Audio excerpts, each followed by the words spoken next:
The senator from Florida is recognized. Madam President, I ask unanimous consent that the quorum call be vitiated. Without objection. I want to caveat what I'm going to say by the reality of anyone who's ever worked on legislation that every deal is contingent. When you make a deal with the other side on something or any group of people, they're always contingent on, you got to see it in writing. Sometimes what you agreed to and what the legislative language that was written says don't align. And oftentimes it's not out of ill intent or anything of that nature. It happens. So I want to make that a point. And I also want to make it a point of saying that because we are dealing almost with the whole of the economy, as we discuss what we are going to do to help this country through this crisis, and you deal, for example, as we have been with small business, it sometimes interacts with what other parts of the same agreement are also dealing with. So, for example, you might be dealing with a small business sector, but it interacts with what might be happening with the group that's negotiating healthcare spending. And so items like that are things that you're going to continue to work through and have some understanding over. But I think what I feel very confident in saying, as you heard a moment ago from Senator Collins, is that a group of us that were tasked from both sides of the aisle to come up with what we can do to help small business has come up with an understanding of purpose and outline of measures that I feel very confident every member of this body should be able to support when its final version is before you, and which I'm very confident, if God forbid we are not successful in these efforts, it will not be because of what we have produced for this body. And in that endeavor, let me first start by saying that I certainly feel both blessed and fortunate to have had as partners in this obviously Senator Collins, who's been a tremendous contribution that began with her own ideas that we were able to merge with some of the ideas that we have been working on. Senator Cardin, who is someone I've worked with on that committee of small business, but often on issues of foreign policy, and Senator Shaheen, who likewise is a member of the committee, but have also worked with on foreign policy. And I would just say that if people, and because of the nature of the crisis and the isolation that this building finds itself in, a lot of people weren't able to see it. But I think if the average person were to walk in to the conversations that we had, you would have had trouble distinguishing who the Republican and the Democrat was, because I don't mean that from an ideological perspective. I mean it that one of the things that I believe has allowed us to reach this point is that everyone has small businesses in their states, that small businesses are not a partisan item, and that everyone understood that this was not a moment in which there was a Republican side or a Democrat side. This was a moment in which the entire nation was imperiled economically, and we needed to act quickly. So Senator Collins spoke a moment ago and outlined the key provisions and ideas, but I wanted to reiterate some of them because I have a lot of people calling and asking, do they apply? Let me start out with a few things. Number one, small businesses are defined as either some company that has 500 employees or less, or a company who is defined as a small business under the existing SBA criteria, so one or the other. Let me say that covers close to 60 million American jobs and well over 30 million businesses in this country. It's an extraordinary swath. For the first time ever, we've also included most C3s and not-for-profits, C3s, and also independent contractors, people that work on 1099s, gig economy workers who consider themselves a business, even though they have one employee and maybe no real estate that they operate from, but nonetheless consider themselves that. And what it basically does in its simplest terms, and I'm oversimplifying simply because there are caveats to some of this with formulas and likewise, but by and large, the best way to understand it is as such. You are a business. You're a restaurant, small one-person, one-shop restaurant. You're a dry cleaning shop. You're a mechanic. You have any small business, and you have less than 500 employees or fit the category of the SBA as we define it in this bill. And the government has said people can no longer go to your restaurant or can no longer go out of their homes and use you as their mechanic. And so you've had to lay off your employees. So you're not operating, and you can't pay your employees. I'm not here to make fun of or criticize the big corporations, because I hear a lot of them saying, well, we only have 30 days of credit available, or we have a credit line we can draw down on over the next 15 or 20 days. I'm not saying that's not an urgent thing that needs to be addressed. But what we've been focused on in this part of the bill is the people that have no line of credit, that if they go 2 days without revenue, they're in a lot of problems. And that's the overwhelming majority of small businesses in America. and more importantly, in my mind, the jobs that they represent and support. And so the way this works is you will be allowed, or the program will work this way, you will go to a financial operation, be it a bank or some other lender or credit union, frankly, anyone that Treasury says is okay and wants to participate in this. And you will fill out very simple forms that prove you're a business, that prove you had payroll on a date certain, and you will receive the equivalent of 8 weeks of your payroll that you can prove you had. And you will receive this money very quickly, hopefully, if the system can set up and run. And as long as you use that money on payroll and or rent or lease for the business, it's forgivable. You don't have to pay it back. If you decide to spend it or any portion of it outside of that use, then a year from now it becomes a loan and you will have to pay it back at approximately 4% interest. The Treasury might have a different program that works a little different. And I mentioned Treasury because we've also given them the flexibility to, in addition to using the existing stable of small business lenders in America today, they will also be able to attract additional lenders to participate under terms that might be different than the current terms, just because we need capacity. One of our biggest concerns about this bill is we're going to have tremendous demand and not enough lender supply, not enough places willing to stand up an operation to quickly process the paperwork and the like. The other important thing to understand is that this is not a program where you're going to the SBA. You're not going to a tent somewhere in a disaster area or some government office or some government website. You are going to a bank, to a financial institution, to a credit union, to a fintech, to someone who will have set up a process and an agreement, either with the existing 7A program or Treasury, to move this paper and get to the intent here is not to create some financial instrument that we can collect loans on. The intent here is what is the fastest way to get this cash into the hands of small business so they can keep the people that work for them employed, so they can rehire maybe some of the people they had to furlough or lay off, and they can keep them on payroll as opposed to going on the unemployment rolls. And the other reason why this is important, number one, is the jobs. Number two is, for a small business, if you lose your employees, if your employees go away because you laid them off, some of them may move away depending on the industry you're in or so forth. If you have to now, you're told, okay, all clear, you have to go out and rehire them or find people to take their place. By the time you get going, it's too late. Many of them will never restart. And we all want this economy to recover, but you can't have the economy recover if you have no economy. And when you're talking about 58 to 60 million jobs and over 30 million potential employers that are impacted by this, it's going to be hard to restart the economy if any significant portion of them can't get going. And we're dealing with some great unknowns. Number one, we've never done this before. We did the very best we could under a tight time frame and difficult circumstances. I am confident that, like any piece of legislation, there are things in it that maybe we have to go back and revisit at some point. Nothing catastrophic, but I just want to say that up front. We've never done it before. But we believe this will work. And what we do know is that we don't try to do this, we do nothing, it's catastrophic. The second point I would make is there's been a lot of people who have worked very hard on this. The staff director on Senator Cardin's part has been sick. Some members of my staff this morning did not come in as well, potentially just to be protective and be cautious.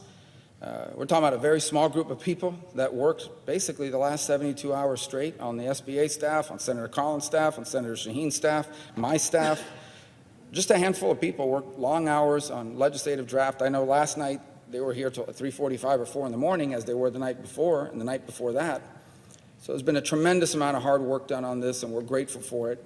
And I have a product that we're very proud of. And let me just say, it's a product I wish we never had to do. Not because we don't want to help small businesses, but because by and large, every one of these businesses that we're trying to help, we're doing just fine until 2 weeks ago. And that to me is the most important point. These are not businesses that were failing or making a mistake, and so government is stepping in to prop them up. These are people that were literally doing fine until they woke up one day and they were told by the mayor, the governor, or someone else, you can't open anymore. You can't operate anymore. People can't come to your store anymore or to your restaurant anymore. And it doesn't just impact the owner. It impacts the people that work for them. And I'll close with this.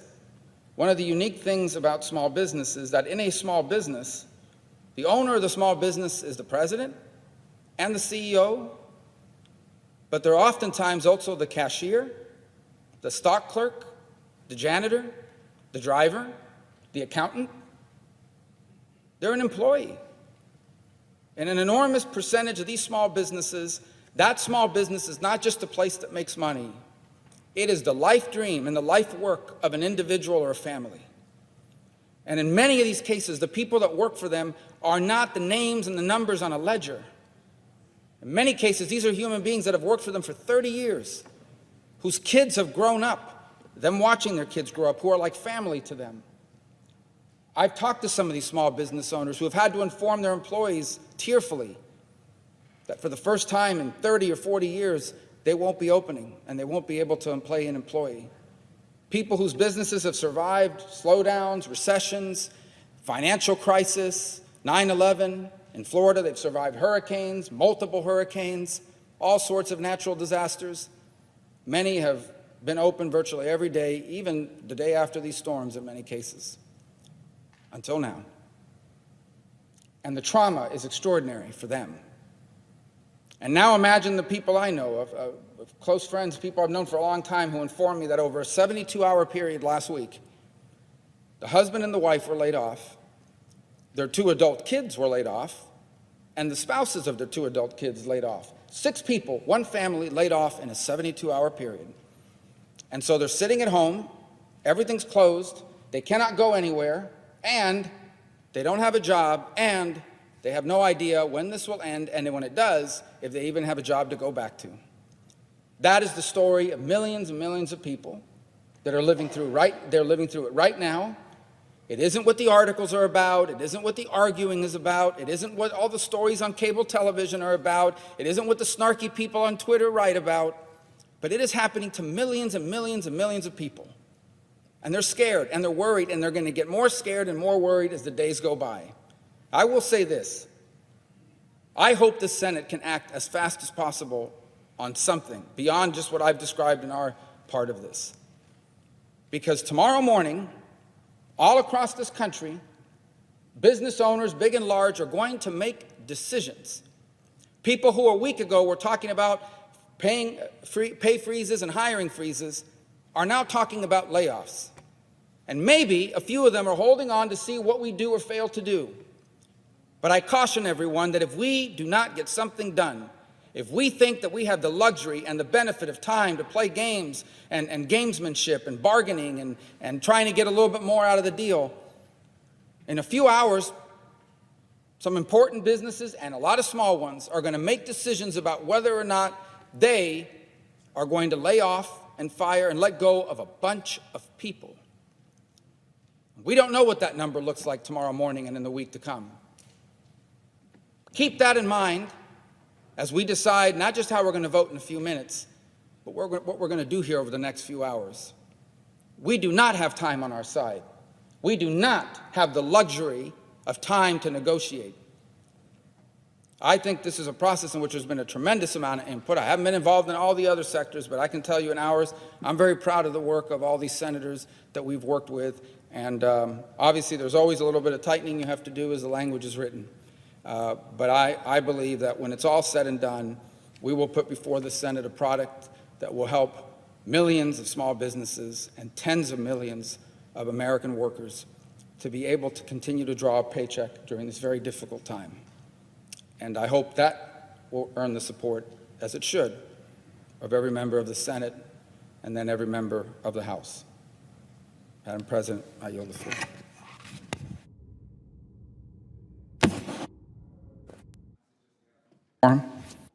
The clerk will call the roll. Mr. Alexander.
Madam President, Majority Leader is recognized. I ask consent that further proceedings on the quorum call be dispensed with. Without objection. Colleagues, as everyone now knows, the coronavirus has arrived here in the Senate. There are at least 5 senators who are in self-quarantine at the moment. The discussions continue on the package that we've been working on a bipartisan basis over the last 2 days. It's time to move forward. And the next step is the vote we're going to have at 6 o'clock. No one is disadvantaged by having that vote, because by getting cloture on the shell that we're having the vote on, there is time, what we call post-closure time, after that vote. So it doesn't interfere with any further discussions that are going on a bipartisan basis. We need to signal to the public that we're ready to get this job done. And the way to do that is to vote aye in 5 minutes on cloture on the motion to proceed. I suggest the absence of quorum. The clerk will call the roll. Mr. Alexander.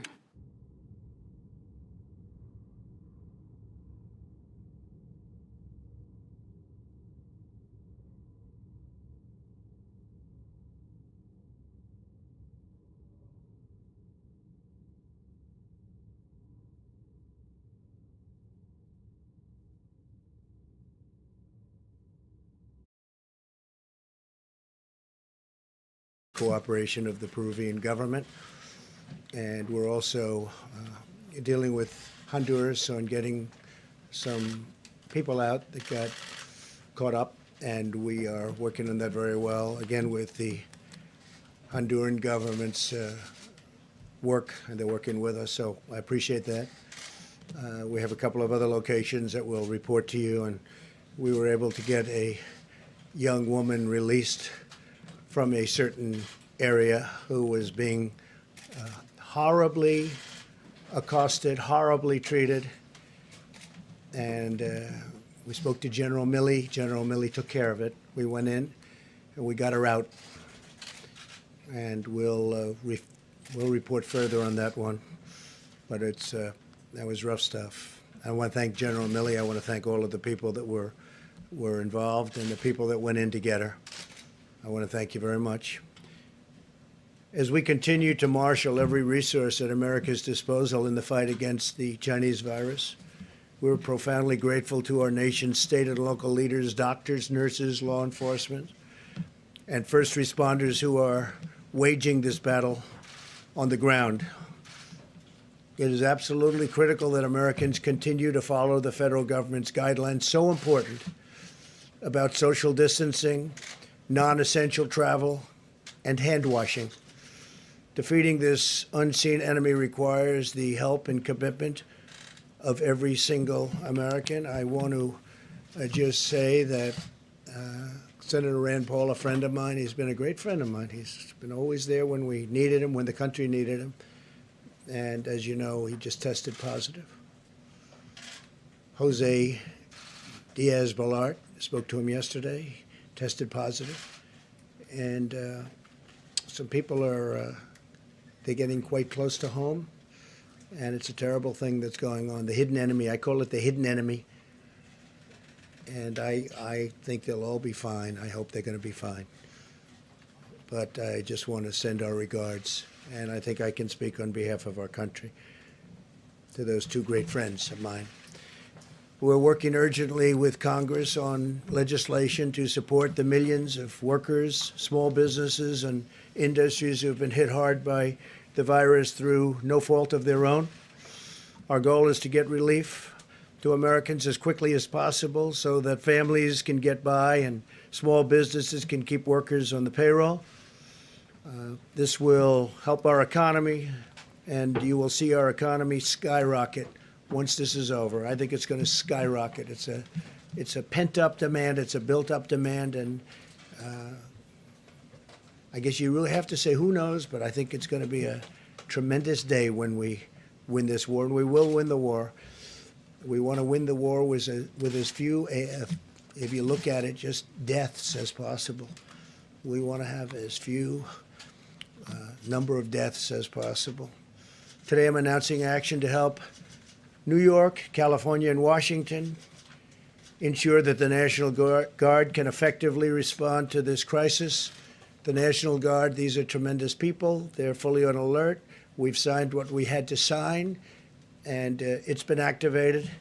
We're dealing also with other states. These states have been hit the hardest. Actually, pretty much by far, you could say the hardest. Everybody can see that. Just look at the numbers.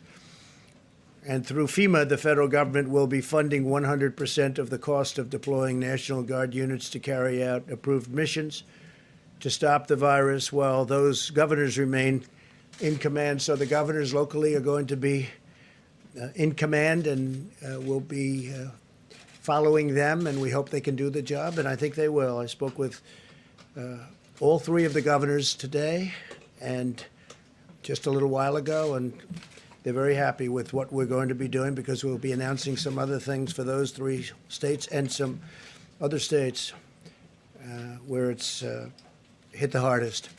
This action will give them maximum flexibility to use the Guard against the virus without having to worry about costs or liability, and freeing up state resources to protect the health and safety of the people in their state.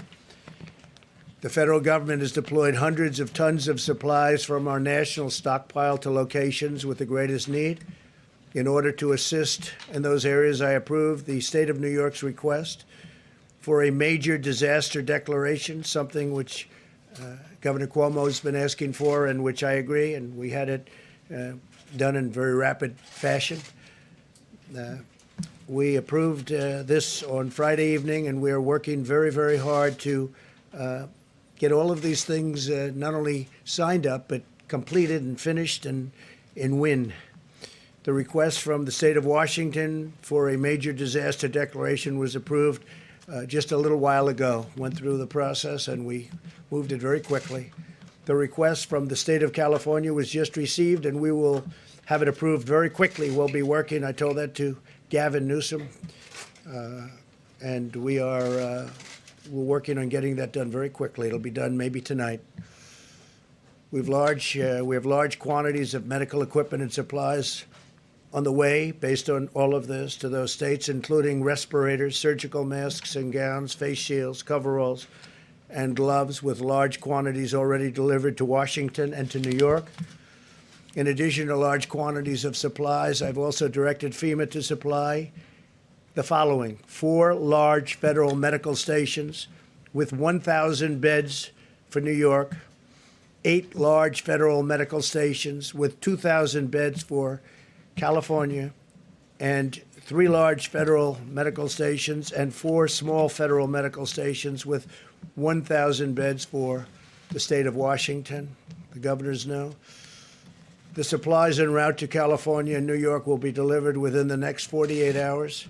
In addition, the Naval Hospital ship, the USNS Mercy, it's incredible ships. These 2 ships are incredible, one on the West Coast, one on the East Coast, will be deployed to Los Angeles to add emergency surge medical capacity, and they have a tremendous capacity. They are really something. I will say that if you look at some of the things we've been doing, and now those numbers have gone up, and just to be a little bit more exacting, we've done a presidential approval for requests for major disaster declaration for the state of New York, approval of Title 32 National Guard activation for the state of New York. We're providing all of this at no cost to the governor. I spoke with Governor Cuomo. He's working hard. We're all working hard together. The relationship has really been amazing. But it also enables the governor to provide robust National Guard support to the state. And the 25%, we're going to be waiving that 25% cost. We're picking up, we'll be coordinating, and they'll be doing something with very special people. Mission assignment of the U.S. Army Corps of Engineers to provide support to build out alternate care sites. They're doing various alternate care sites, which have now been designated by New York. 4 large federal medical stations of 1,000 beds. These are very complex places, actually, with great equipment. and great people. Strategic National Stockpile Order, and this is as of a number of days ago, so far delivered to New York, and this is the 19th. We had the N95 respirators, 186,416 delivered. We've delivered 444,078 surgical masks. Many have been delivered since then. Face shields, we've delivered 84,560 face shields. Surgical gowns, 68,944 to New York. Coveralls, 352. Gloves, 245,486. Also to New York, in terms of what's been delivered just since then, the numbers are quite large, and we have tremendous numbers of companies also making equipment. For the state of Washington, we've delivered 369,000 N95 respirators, 507,406 surgical masks. And this is as of about 3 days ago. Face shields, 63,788 face shields. Surgical gowns, 107,850. Gloves, 240,376. And we have many, many things pending. It's actually not pending. They're being fabricated. They're being made, and they're moving. Now for Washington, so we have 4 small federal medical stations, 250 beds. And for Washington, state of Washington, we have 3 large federal medical stations, 750 beds. And then you have, as I said, the approval of the Title 32 National Guard. State of California, again, to be very precise, we're going to have the approval of the Title 32 National Guard activation. And we're providing all of this, again, like in New York, at no cost to the governor, meaning to Governor Newsom and the state, no cost to the state. It enables the governor to provide robust National Guard support to the state. So they're going to have control of the National Guard. Federal government sending, these are incredible people that are being sent. We have 8 large federal medical stations with over 2,000 beds, and that's going to California. And then Strategic National Stockpile Order. We've ordered likewise hundreds of thousands of different items. I won't go into the exact numbers, but the numbers are very substantial. But we're having a tremendous additional number sent. And whatever the states can get, they should be getting. I say we're sort of a backup for the states. And some of the states are doing really well, and some don't do as well. The ones that don't do as well need more help. But these are 3 states that really do need help because they are hit very hard. And the outpouring from the private sector has also been extraordinary. I'm pleased to report that Honeywell, great company, has just announced it will immediately expand its personal protective equipment manufacturing operations in Rhode Island to produce millions of additional N95 masks. They're very hard to get. They're actually quite complex. For the U.S. government's strategic national stockpile, they'll be immediately then delivered to the various states. This expansion is already underway, and it's going to provide a lot of jobs for that state, probably around 500. The masks will be distributed by the government for the use of the health, safety, and emergency, and this for response workers, primarily for response workers. These are very high-end. This expansion is in addition to Honeywell's action to more than double production of its existing personal protective equipment manufacturing plants. They make a lot of different things, and they're doubling and tripling their production. They're going round the clock. Today, I'm also announcing the launch of a new public-private consortium organized by the White House, the Department of Energy, and IBM to unleash the power of American supercomputing resources to fight the Chinese virus. The following leaders from private industries, academia, and government will be contributing, and they're going to be contributing a lot of different things, but primarily computing resources to help researchers discover new treatments and vaccines. They'll be working along with NIH and all of the people that are working on this. But tremendous help from IBM, Amazon, Google, Microsoft, MIT, Rensselaer Polytechnic Institute, the Department of Energy's National Labor Laboratories, the National Science Foundation, and NASA. They're all contributing to this effort, and they're fully in gear. This afternoon, I also want to update you on the steps we're taking to protect and serve our country's 18 million veterans. These are great people. Our amazing veterans have shown their eternal loyalty to our nation, and this is the time where they're in need, and we are going to show our loyalty to them. We're being very protective of our veterans.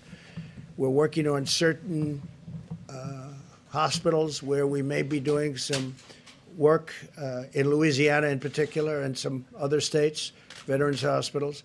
We're going to be very protective of our veterans. Some of them are of that very vulnerable age, and some of them obviously are not feeling well, and some of them are still suffering the wounds of war from many years ago. Yesterday, I signed vital legislation to ensure that the GI Bill will cover distance learning during this emergency. I also spoke with many of our veteran service organizations, or the VSOs, to describe our unprecedented action. In February, the Department of Veterans Affairs established 19 emergency operation centers throughout the country. One of the things that they've been trying to get done for many years, you all know this from following me over the last number of years, but we got it done pretty quickly. They've been trying to get it done for many, many decades, was choice, veterans' choice, and also veterans' accountability. Now, if it's crowded within this, if they can't get to a doctor, we have great doctors in the VA. I have to say that. We have fantastic doctors, as good as they come. But it's hard to get to them because of what was bureaucracy, but no longer bureaucracy. We've done a lot of things, in that case, because of accountability. When people aren't doing their jobs, or if they're bad, or if they're sadistic, or if they steal, or anything bad happens, we're now allowed to fire them for, I signed that a year and a half ago. For many years, you weren't able to do that. So the VA is working, and I was just told by our great leader at the VA, Robert Wilkie, he said for the first time, we get the highest marks in the history, highest poll numbers in the history of the Veterans Administration. Came out a week ago that they're happy. And look, one of the reasons that happened, highest in history, one of the reasons that happened is because of veterans' choice. If they have to wait online, they go and see a private doctor and we pay the bill. And they get better. They don't have to wait 2 weeks and 3 weeks or 2 days, but they get better. And a lot of times they waited so long that they would have a problem, and it would end up being terminal because they couldn't get the kind of treatment that they deserve. So highest poll numbers, highest approval numbers in the history of the VA. I was just given that information yesterday. We restricted visitors' access to 135 veteran community living centers, which house nearly 8,000 veterans with chronic medical conditions, so that we limit their exposure to the virus. We want to totally take care of our veterans, and that's what we're doing. The VA has canceled most elective medical and surgical procedures. They're delaying them till after this is gone, after we've won. We began providing life-saving care to patients who had symptoms across the 171 VA medical centers nationwide. That's a big deal. Under my administration, the VA has also been a leader in expanding telehealth. Telehealth is becoming a bigger and bigger factor in medicine. This month, we have taken bold action to cut through the red tape and make telehealth available for millions more Americans during this crisis. They can speak to a doctor from the safety of their home rather than risk becoming infected or making a tremendously long trip, when, frankly, you'll speak to a great doctor right from your home. It's happening, telehealth. We're very much at the forefront of that, too. We're very proud of it. And it also takes a big burden off our system. We continue to accelerate the development of safe and effective vaccines. We're also aggressively investigating a number of antiviral therapies and treatments to determine their potential in reducing the severity and duration of the symptoms. And you know how I feel, because how I feel is on Tuesday, they're going to be starting it on Tuesday morning. And we're going to have some medications delivered that we're going to see if they work. They certainly are effective in other ways, and they are safe from the standpoint is that they're not killing people. We're not going to have that. So a lot of great things have been happening in that regard.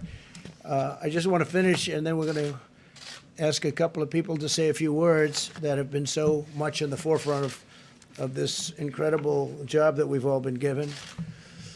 But I want to say that I know that this is a challenging time for all Americans. We're enduring a great national trial, and we will prove that we can meet the moment.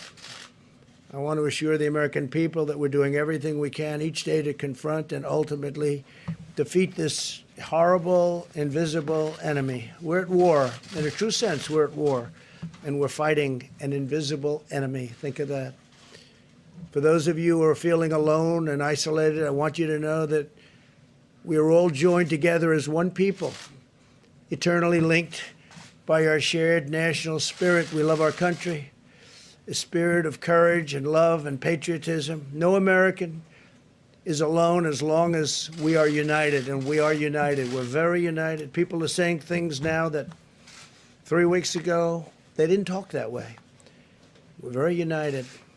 No force is equal to the strength of really a unified America, united America, an America like we have it right now. For those worried and afraid, please know as long as I am your president, you can feel confident that you have a leader who will always fight for you, and I will not stop until we win. This will be a great victory. This is going to be a victory. And it's going to be a victory that, in my opinion, will happen much sooner than originally expected. It's now attacking, the enemy is attacking 144 countries at this moment. 144, that's unthinkable. There's never been anything like this. And it's vicious. It is vicious. Some people recover well, and some people have a hard time. We all know that. But we will be totally victorious. We will then get our economy up to a level that it was, and in my opinion, beyond, because that will be a pent-up demand. There is a pent-up demand, and a lot of great things will happen. But I'm very proud of our country. I'm very proud. I'm very proud to be your president, and it's just something that's just, you're very special people. So thank you very, very much. And I'm going to ask, if I might, a combination of Pete. Why don't you start off? Okay, please. Thank you, Mr. President. Thank you. Just a little bit about what we're doing in Washington, California, and New York. We understand that the states of Washington, New York, and California are the areas seeing a steady increase in COVID-19 virus cases. In order to assist with additional needs identified in those areas, the state of New York was approved for a major disaster and declaration this morning. Washington State was also approved earlier today. California submitted their request, and the president will consider it immediately. We have medical supplies en route to these states, including respirators, surgical masks, gowns, face shield, coveralls, gloves, with quantities already delivered to both Washington, New York, and California.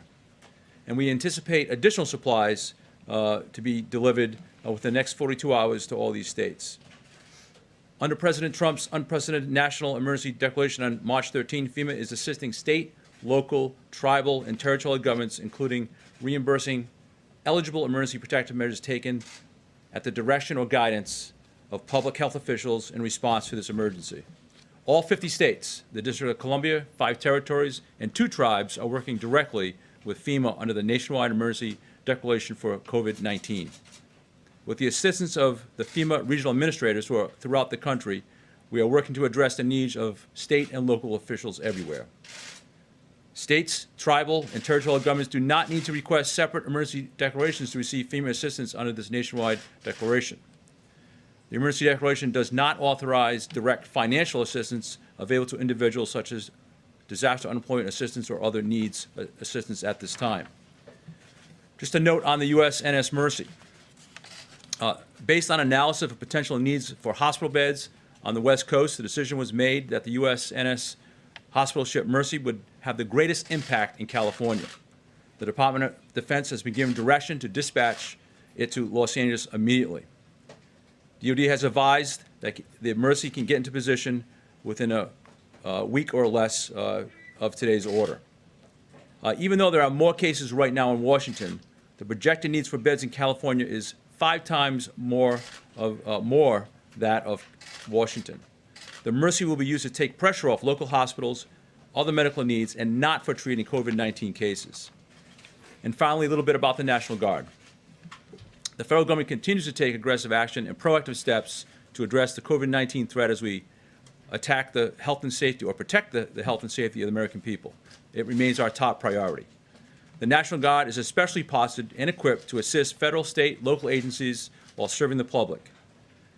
In response to this unprecedented nationwide operation, President Trump has approved Washington, California, and New York National Guard units under Title 32 status for the COVID-19 response.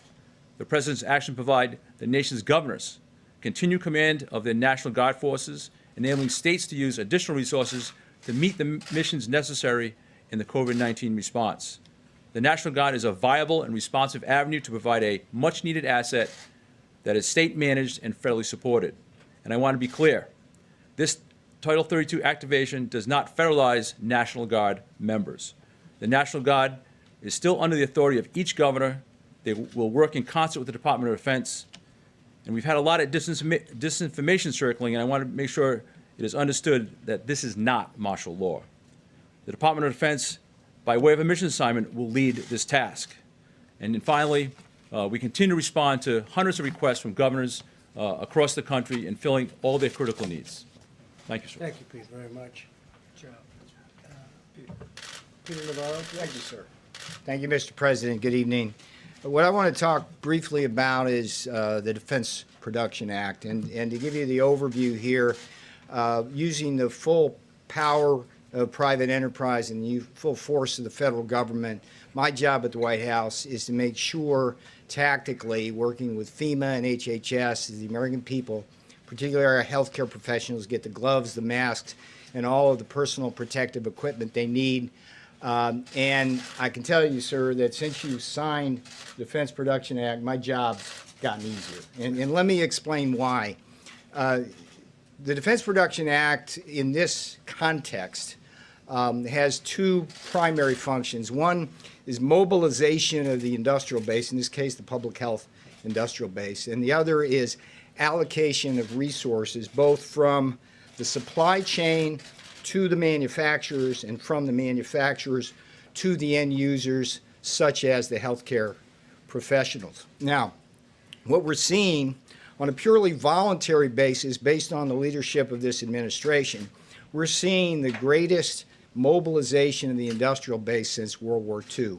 And every day I'm working with organizations and companies, National Association of Manufacturing, the National Council of Textile Organizations, and so on, in terms of building up rapidly our capabilities to get what you need. Now, let's think about what mobilization means. It can mean, for example, repurposing a factory. So Pernod Ricard called us last week, and they had 3 hurdles they had to deal with. They called my office, had to make a call to Treasury, FDA, and HHS to clear the path. We got that done that day. They started their production that day, moving from alcoholic beverages to hand sanitizers. And as we speak, a truck is moving towards New York and will arrive there Tuesday to share with the hospitals over 1,000 gallons of sanitizer. So that would be a repurpose. A second example would be one that the President offered with Honeywell. Again, Honeywell called the White House asking for help from the President. And what they said is, look, we want to do this new factory in Smithfield, Rhode Island. They called me on a Friday morning, And by that night, we had a contract in to HHS. HHS flipped that immediately, and I had Honeywell moving people and equipment from Massachusetts to that facility in Smithfield, Rhode Island, and we're going to have those masks produced within 30 days, moving on the assembly chain. So my point is, mobilization is repurposing, building up capabilities. And the other portion is, of course, the allocation of resources. Now, what I can tell you so far is that the Defense Production Act, sir, has given me quiet leverage. When you have a strong leader, you can take a light hand initially. And so what we've seen with this outpouring of volunteers from private enterprise, we're getting what we need without putting the heavy hand of government down. There will be possibly cases down the road, and the manufacturers have actually asked me and alerted me this, where some places in the supply chain, they may have problems that the White House will have to break through using the Defense Production Act. We won't hesitate to do that. The last thing I'll tell you is that I also get a lot of calls that are very disquieting. Brokers are offering millions of items, whether they're goggles, masks, or whatever, and you go through 3 different brokers, tracing to a warehouse in LA that's allegedly got 10 million masks, and they want to charge you 7 times what they cost. That's price gouging. We are a message to the hoarders: if you got any large quantities of material that this country needs right now, get them to market or get them to us. We'll pay you a fair price. But if you don't do that, we're going to come for you and make sure that doesn't happen in this country. And that would be a good use of the Defense Production Act. So I salute you, sir. You've made my job easier, and I appreciate that. Thank you, Peter, very much. Great job. Mike, please. Thank you, Mr. President. The task force met this afternoon, as we do every day. And let me begin today by simply saying thank you to the American people.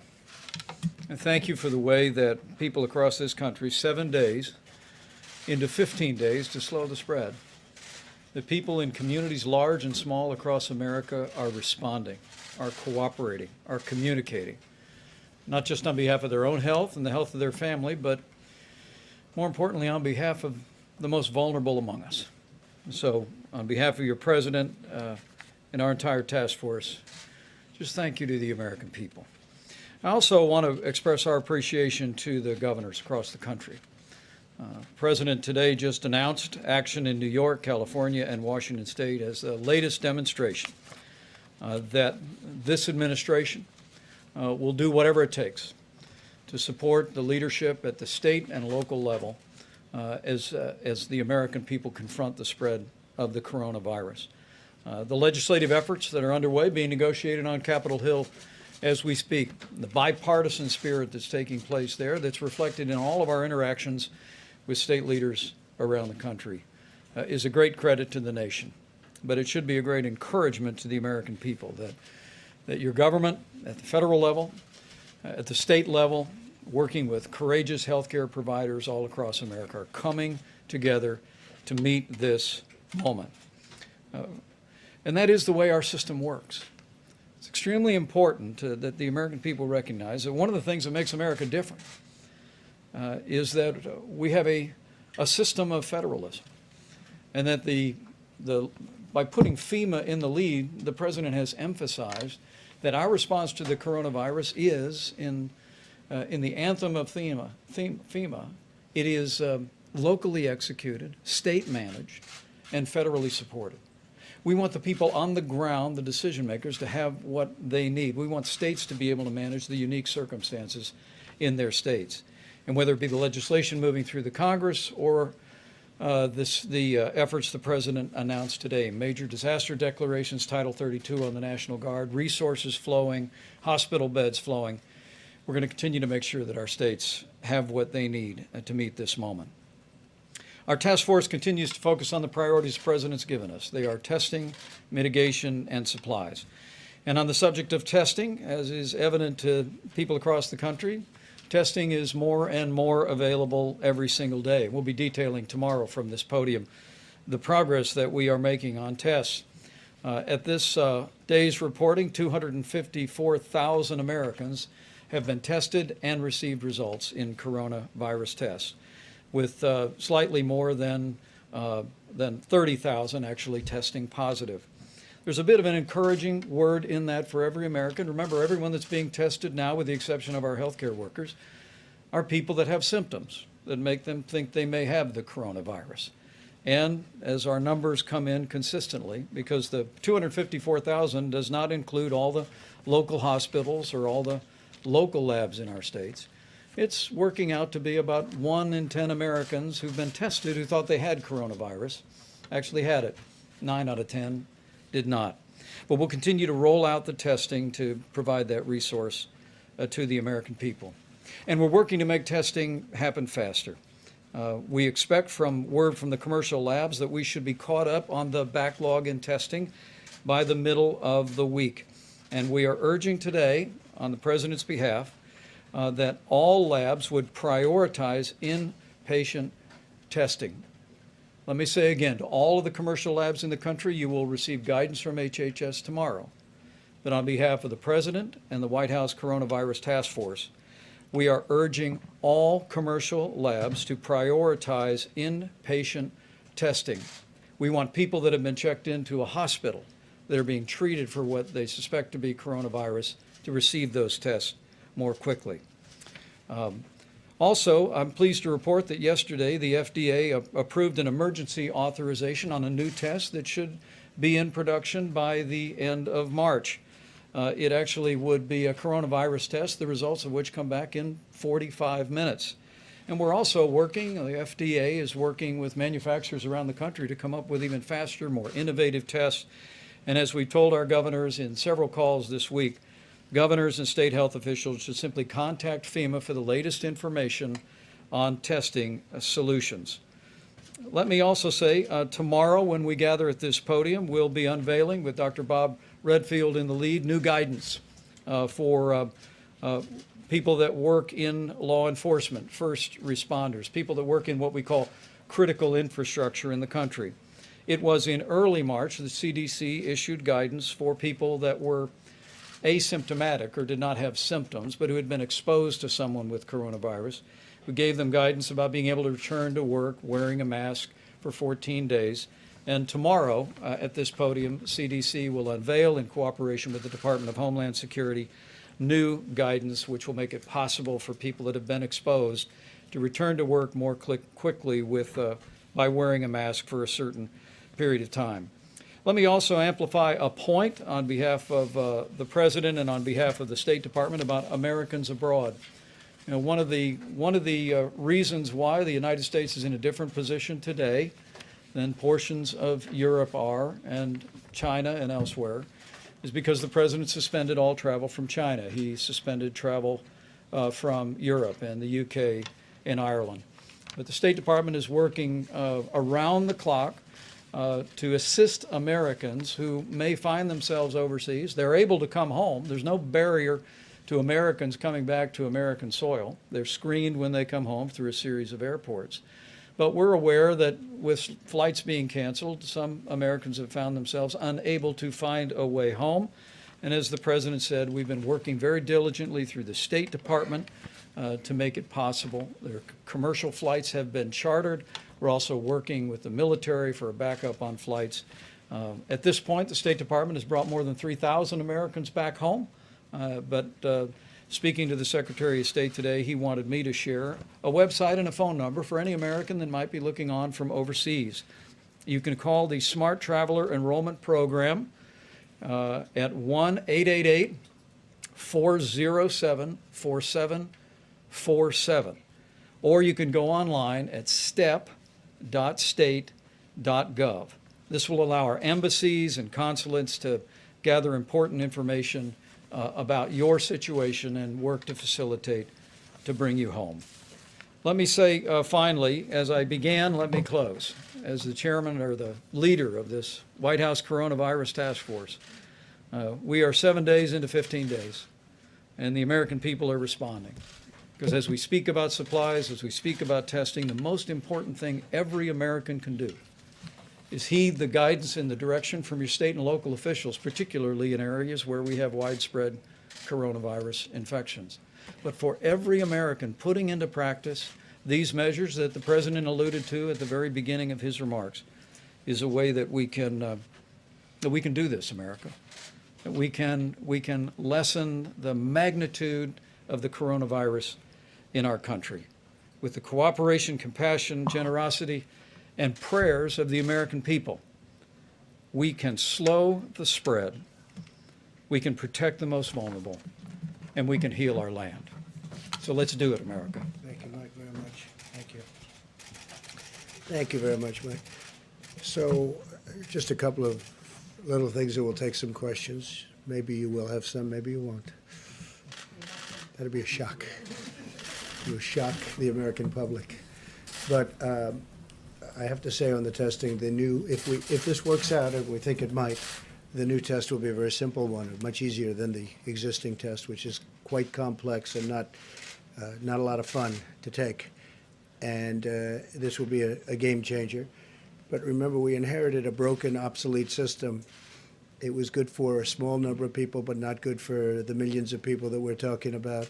And we've made this into a system that no matter where you go in the world, that's where they're going. That's what they want to do. That's how they're going to be doing it should something like this happen again. So our people have done a fantastic job, really a fantastic job. And I hope the new test works out. We'll know fairly soon, I think, Doctor. We're going to be knowing about that fairly soon. Hopefully it'll check out or test out. And we certainly are looking forward to that. That will be a very simple test by comparison. Won't be unpleasant at all. And one other thing, the ships. So we have the Mercy, and it's going to California, as you know. That's on the West Coast now. And you have a sister ship that's essentially a twin. They're incredible. I mean, they're incredible ships. I've seen it. I've seen one of them, and they are unbelievable what they can do and the capacity. Many operating rooms, you know, they're wartime ships. They're meant for war. Many operating rooms, stainless steel. These rooms are as good as there is anywhere in the nation, actually. I spoke with Governor Cuomo. We had a great conversation today, a number of conversations, actually. He's working very hard. And we are going to be bringing that ship, that's called the Comfort. So you have the Mercy and the Comfort. The Comfort's on the East Coast. And that ship will be coming over the next 3 or 4 weeks. It was in the middle of maintenance, and we are moving the maintenance very, very quickly, and we're also supplying the ship simultaneously. It's actually big supplies going into those ships, big. And that ship will be coming up here over the next few weeks, and we'll probably be putting it in New York Harbor. And we're making arrangements for that also as to where it's going to be docked. So you have the Mercy and you have the Comfort. They'll be coming up. The Mercy will start very, very quickly. It'll be arriving in Los Angeles pretty soon. So we look forward to that. A question? ABC, go ahead. Thank you. First of all, Senator Paul testing positive. When's the last time you had in-person contact with him? Gee, I think it was quite a while ago. I don't But know. also, It's been a long time. On top of Senator Paul, now 4 senators are in isolation, and the rules say that in order to vote, they have to be there. Who are they? Romney, Senator Lee, Senator Gardner, Senator Gardner, Senator and Rick Scott. Senator Rick Scott. Also, 2 of them were in contact I with. guess Rick is with coming out. With the critical stimulus package vote expected. Romney's in isolation? Yes. Yes. Gee, that's too bad. Go ahead. Detect sarcasm there, No, sir? none whatsoever. Do you think that Congress should consider changing the rules to allow them to vote remotely if it comes to this critical stimulus package? I was thinking about it today, and I'm saying, you know, you could have a lot of senators and a lot of House members. I spoke last night with a very, very good man who happens to be in the House, as you know, and he's just started, and he tested positive. So you could have a large number of people in there from Congress. You could have, between House and Senate, you could have a large number. And I think it's something, at least, I mean, I fully understand why you should be there. I think it may be a constitutional reason why you should, but we could be in a position where I would certainly be in favor of it, where they could vote from a certain outside location. I would be in favor of it. I was thinking about it today. I mean, we could be in this, look, with what's going on, nobody's ever seen anything like this. You could have a lot of people in there from Congress, And it would certainly be, they may tell me there's a reason constitutionally, and there may be, but I would be totally in favor of it on a temporary It basis. does seem like negotiations still have a ways to go on the stimulus package. Are you concerned about the timing at all and the Well, message it sends? we have an interesting thing. You know, we all want to get to the same place, but we have different. We want to, and I just wrote this down just a little while ago. We want to protect the worker very much. So do they. So do the Democrats.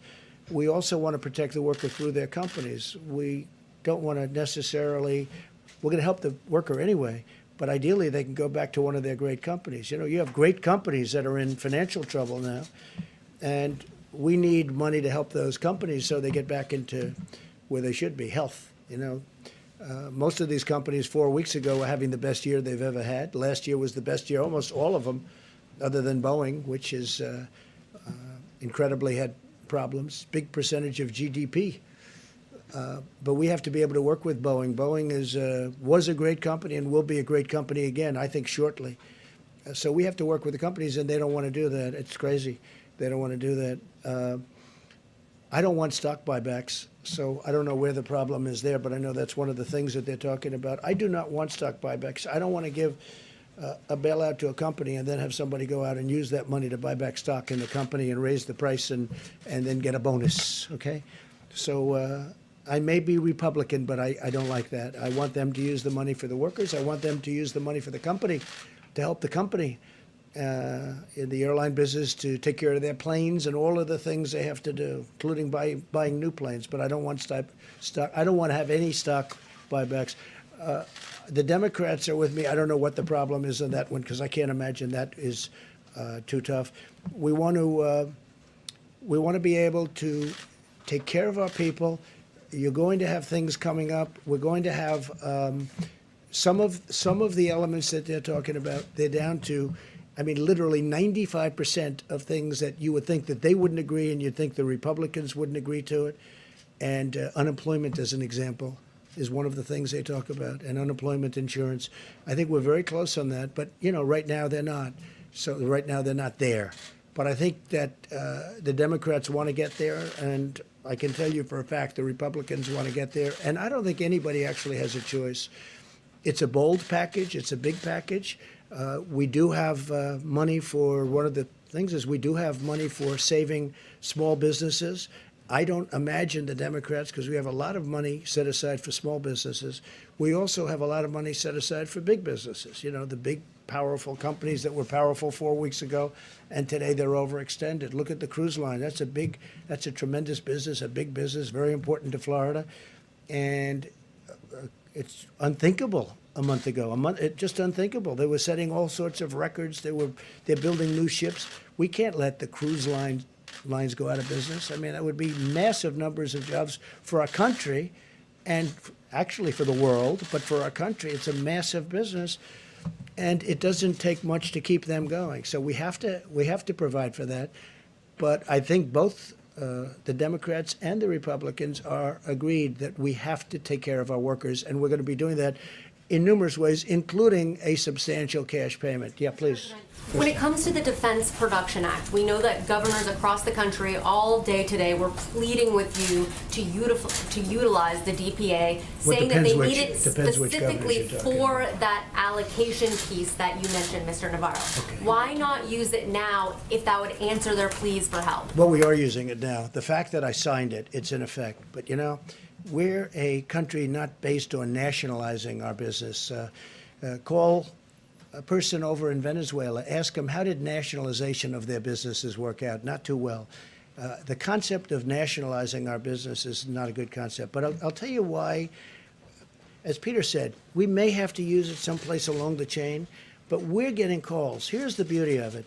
If we go out and we want, let's say, masks, we don't know who to call on masks, but Hanes, who makes things of cotton, various elements, lots of things, it's a great company, they called us and they said, we're going to make millions of masks.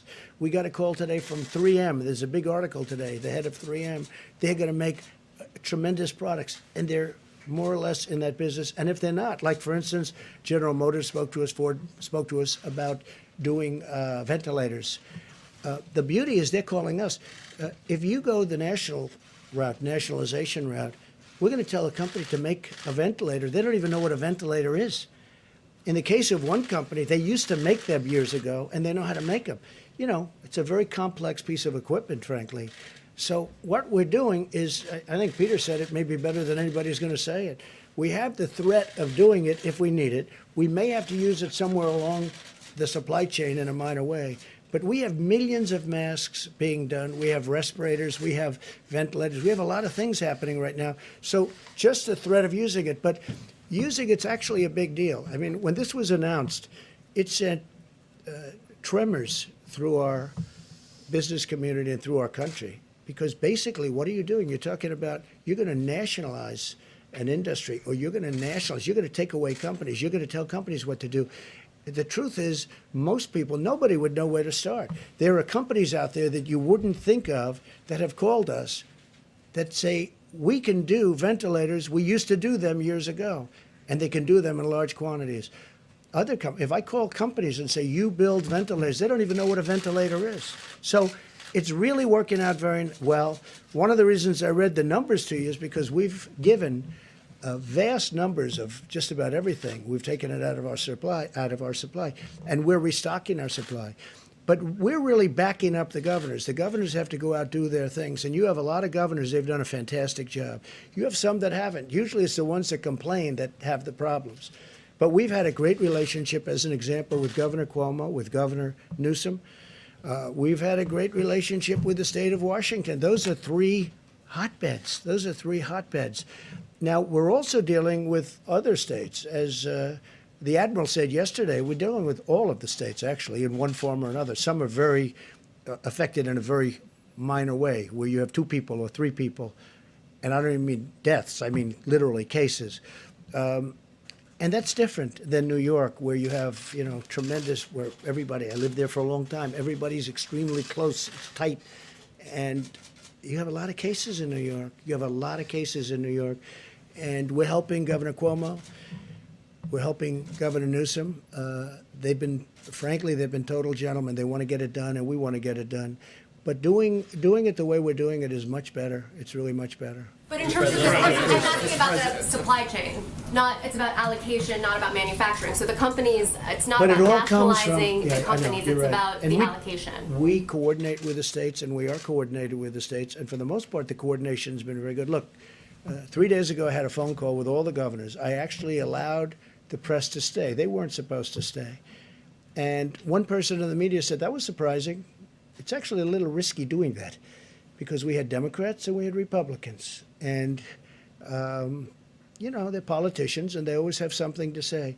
Well, I took a lot of calls, and we really didn't get one nasty or bad response. They were thanking us for the job we did. And I had the press standing. I don't know if you were there. I don't think so. I had the press standing there watching. They weren't supposed to be there, but I said, let them stand there.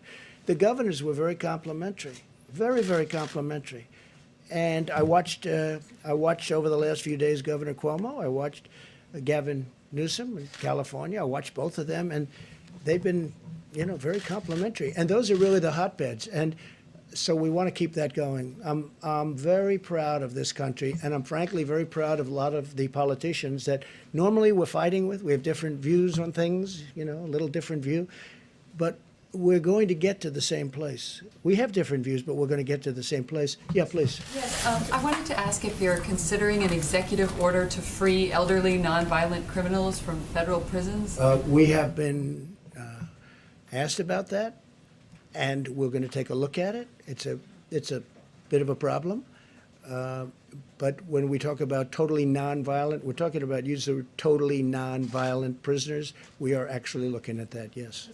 And a quick I wanted to ask also, your administration eliminated a key position in China in July, a medical epidemiologist embedded in China's disease control agency, and it was just months before the first cases were spotted in Wuhan. So the question is basically why the post was eliminated. And well, I could ask anybody. Would you like to take that one, Bob? But you know, this is just like all of the other stuff that not you, but that the press was asking.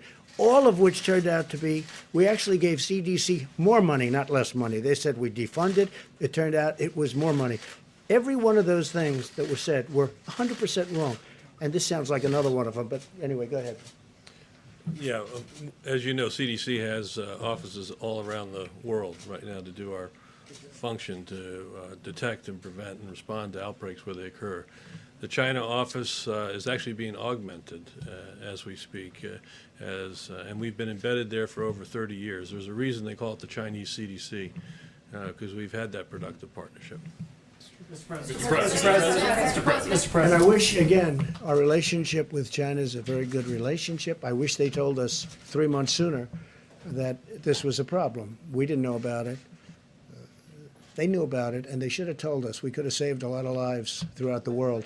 If you look at what's happening in Italy and Spain and a lot of other countries, we could have saved a lot of lives throughout the world. Kelly? Mr. President, given the diagnosis for Senator Paul and people being self-quarantined, what concerns do you have about the direct threat to the function of the Senate, the ability to get this important package that people are waiting for passed? And should Americans be expecting you to extend the 15 days, given the climate of how this is spreading at this point? Well, I hope we won't have to. It's possible, but we'll have to see how that works.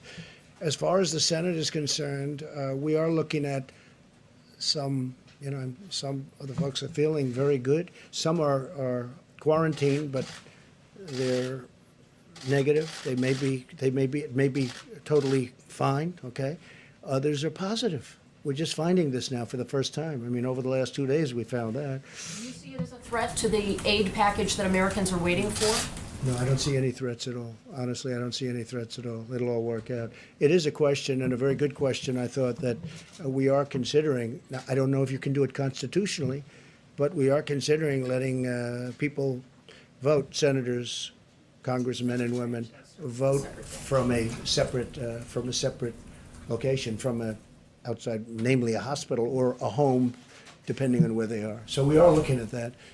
It's a little trickier question, most people would believe, but we are looking at that very strongly. Mr. President, speaking of the Senate, I think Kelly was kind of alluding to it. While we've been up here, they weren't able to get the 60 votes to move the package for the cloture vote. I'm just curious, just your reaction to that, sir. And then, what is Mitch McConnell telling you and Secretary Mnuchin? Well, we're dealing with them all the time, and we're dealing with Mitch. We're dealing with the other side. Everybody wants to get there. We'll see what happens. I think you'll get there. It's to me, it's not very complicated. We have to help the worker. We have to save the companies, because as soon as we're finished with this war, it's not a battle, it's a war. As soon as we're finished with this war, our country is going to bounce back like you've never seen before. But we have to get it to that position, and we have to make sure that those companies are whole, that they haven't been disbanded. Because if you do that, it's going to take much longer. So in a way, it's being penny wise if you don't. But we want to help the worker. We want to help the companies that the workers come from. Because if those companies go out of business, and that includes small businesses, we have a tremendous amount of small business work in there, you know that. Once they go out and they don't come back, that's a much longer period of building. You mentioned off the top, sir, I apologize. There was a woman that was an American that was she being tortured? What was going on there, sir? Bad things were happening to her in a certain country, and we're really under the feeling that we should keep it somewhat private until she's already been freed. And I have to tell you, General Milley and his people were unbelievable. They were not playing games. General Milley does not play games. He's a very interesting guy. They got her out. They got her out of a certain country where she was seriously abused, accosted, and whatever the maximum word is, other than death, that happened. But we got her out, and she's okay, and she's back with her parents. Can I ask you one last question, sir? And something I've just been curious about. Previous crises like the tsunami, Katrina, past presidents, they've called their predecessors and said, hey, I need you to step in, do something like that. Do you have any interest in reaching out to Presidents Bush, Obama, Clinton, Carter, or talking to them? I'm just curious if that's something you would consider or not. Look, I have the best people in the world. I think we're doing an extraordinary job. If you look in, let's say, the H1N1, you look at that was a disaster. That was a tough period of time for our country. You look at so many other things that weren't handled very well, whether it's Katrina or something else. Look, I respect everybody, but I feel I have an incredible team, and I think we're doing an incredible job. When you look at the job we're doing, And all you have to do is look at the approval numbers on the job we're doing. I think we're doing an incredible job. So I don't want to disturb them, bother them. I don't think I'm going to learn much. And, I guess you could say that there's probably a natural inclination not to call. Now, if I felt that if I called, I'd learn something, and that would save one life. It would save one life. Okay, I would make the call in 2 minutes, but I don't see that happening. Please. Can I ask you about the comments that a couple of your former aides have said today? Gary Cohn said, is it time to start discussing the need for a date when the economy can turn back on? Whereas Steve Bannon is saying, drop the hammer today on the virus. We're going to have to take the pain up front. We have to shut it all down. I saw both. I want to ask you about the tension between the economic pain we're suffering and, of course, the virus itself and the casualty and deaths from that. Well, look, I'm of the opinion we have to do great during this 14 days, during the 15-day period. We'll know at the end of 14 days, pretty much, we're going to have a pretty good idea how we're doing. I think you have to shut it down and you have to see, but, there'll be a point at which we say, we're back in business, let's go.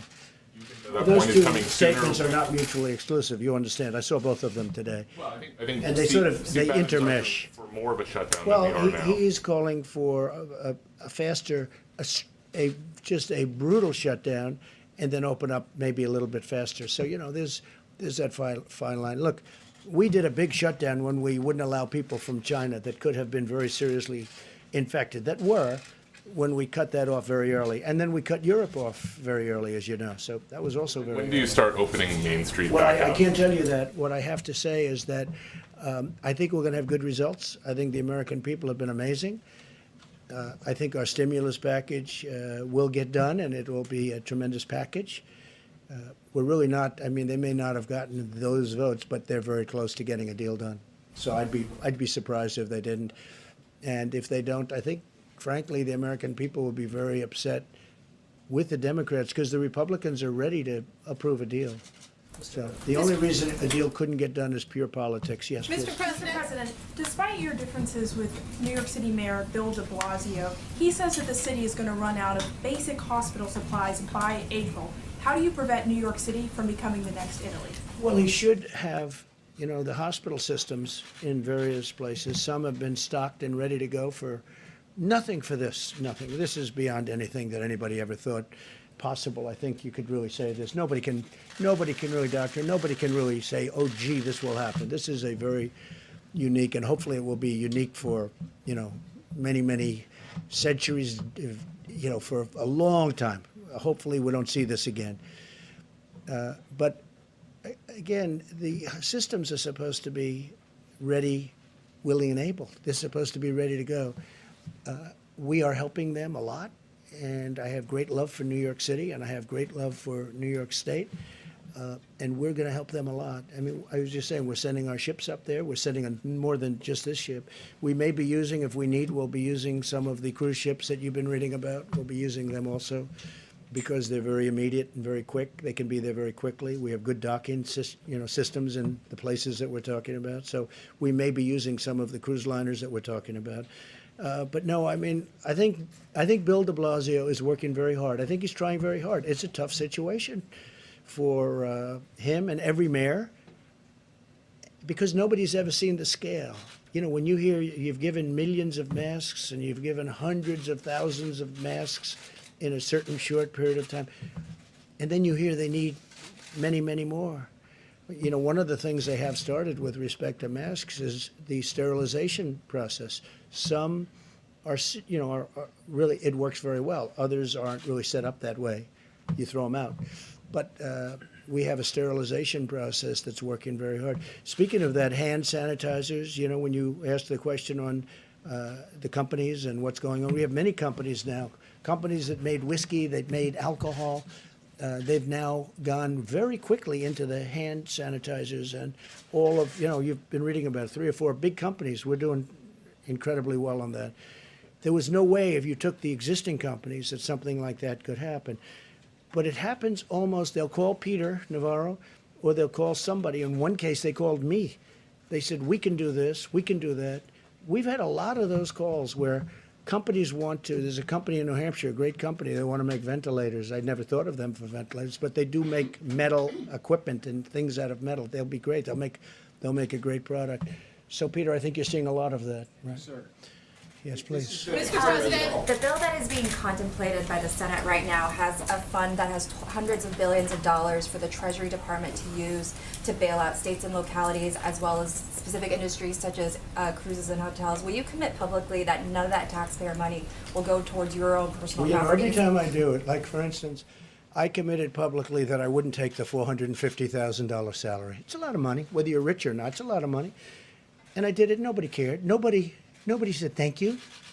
Nobody said thank you very much. Now, I didn't commit legally. I just said, I don't want it. I don't want my salary. I work for zero. I don't want my salary. Nobody said, oh, thank you very much. But I guarantee you, if I ever took it, you would go out after me, you in particular, would go out after me like crazy. So I have no idea what they're talking about with regard to the one element. Everything's changing, just so you understand. It's all changing. But I have no idea. But every time I commit to do something, I committed to do many. Look, I ran, and everybody knew I was a rich person. I built a great company, and people knew that. But I agreed to do things I didn't have to. I still don't have to. But my company, I told the kids who are running it, I'm not running it, but I told them, don't deal with foreign companies, don't deal. I didn't have to do that. I could have just ran, and I didn't have to do that at all. And instead of being thanked for, again, not agreeing to do it, but just for not doing it, I get excoriated all the time. So I've learned, let's just see what happens, because we have to save some of these great companies. They can be great companies literally in a matter of weeks. We have to save them. Yeah, please. Thank you, Mr. President. Can I go back to your announcement at the top about the National Guard and then also the medical structures that are going to be built? Okay, so you had said that there would be 8 large medical structures that will be built in California with more than 2,000 beds. And then I think I heard you say there would be 4 small medical structures in the state of Washington with 250 beds. And could you say what cities and areas those are going to be in specifically? So we are filling the governor's request, and so we send that resource to them. They'll put it to best use. They'll put it to where they will have the most effect. So we don't dictate exactly where it goes. Again, it's a request from the state to the federal government for a certain asset, and those assets are sent to the governor can use it as he or she sees fit. And you're still considering, you just said that using the cruise ships as well. So if we need them. I hope we don't need them.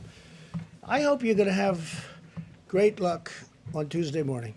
We sent a lot of the medicine. We don't have to go into it again, but we sent a lot of the medicine to Governor Cuomo. I believe they already have it. And they have some very capable people. We spoke to Dr. Zucker, who is his primary representative on this. And we spoke to the governor himself. And I think he's excited about it like I'm excited about it. Now, will it work? I think it has a really good chance. I think it's worthwhile. Why should we be testing it in a test tube for a year and a half when we have thousands of people that are very sick? They're very, very sick. And we can use it on those people and maybe make them better. And in some cases, maybe save their lives. So Governor Cuomo told me they'll be using their supply, starting their supply on Tuesday morning. I think it's very exciting. I think because if that happens, much of what we're talking about with ships and hospitals and all of the things that we're doing and all of these masks and everything that we're ordering, ventilators, it's a whole different game if that happens. And we'll see. There's been some tremendous signs that this could work. Now, again, some doctors think it should go for years and testing, but, this has been something that's been around for many years. It's been phenomenal, strong, powerful drug for malaria. But we think it might work on this, based on evidence, based on very strong evidence. We're going to see. We're going to know on, sometime after Tuesday. But you'll have to ask Governor Cuomo. I think they're going to start the process. We've gotten them the drug. I think they're going to start the process of giving the drug through mouth. And I think that starts on Tuesday morning, he said. And that'll be, I tell you what, I don't want to get anybody overly excited, but I'm very excited by that, by the prospect of it. Then in addition to that, they're working NIH is working on vaccines and all, and they're making great progress. But the vaccine does have to be tested for a long period of time because you can't give, thousands, millions of people a vaccine and it turns out to be dangerous. So that does have to be tested. But this one's been taken for a long time, so we know pretty much one result. Yeah, please. Thank you, Mr. President. I wanted to ask about China and President Xi. When was the last time you had a conversation with Well, I don't him? want to exactly say that, but I have spoken to President Xi about this, specifically about this. And look, he doesn't want this. This is not something that he wants. And it happened. It happened to China. And one thing they told me, I was told by our great Secretary of Agriculture, Sonny Perdue, that China's been buying a lot of our farm product. And I'm looking at different pricing. But China has, despite all of this, and it started, this delayed it a little bit, obviously, but it started fairly recently. But China's buying. We made a new deal, as you know, with China, a very big trade deal, and China has been buying our agricultural product. Have you talked to China about masks? I mean, they've been a supplier of the United States of masks, of a lot of this equipment. In fact, they're Have you sending tried to some open those masks. back up? They're sending masks to Italy. They are sending masks to Italy. We're in a very good process with masks. But I'm a little upset with China, I'll be honest with you, because as much as I like President Xi and as much as I respect the country and admire the country, I have great admiration for the country, what they've done in a short period of time. Of course, our previous presidents allowed that to happen. You should say thank you very much to all of them. But they should have told us about this. And I did ask him whether or not we could send some people in. They didn't want that. Out of pride, I think really out of pride. They don't want us sending people into China to help them. China's a strong country. They have their scientists and they have their doctors, very smart, a lot of people. But I did discuss that about sending our people in, and they didn't really respond. We went again, they didn't respond. If they went in, they would have been able to give us a much earlier indication. But we had an early indication. That's why I closed out China. I mean, I felt it was my instinct, but that's why I closed out China at a very early time. Please. Mr. President, are undocumented persons welcome at testing sites, and can they show up and be tested without fear of being reported to immigration officials for possible deportation? It's really a fair question. I think I'll let... would you like to answer that question? Please, Absolutely. Please. Surgeon General. We know from a public health perspective that it is important that people who have symptoms can get tested. But as you heard earlier, we are regardless of citizenship. Well, we know that the virus doesn't judge based on where you're from. And so it's important that we try to get people tested who have symptoms. But the important thing that we really want people to hear is that inpatients need to be tested. We need to prioritize our healthcare workers. And one thing I would like to say to you all very quickly, on behalf of the doctors on the task force, healthcare workers, we hear you.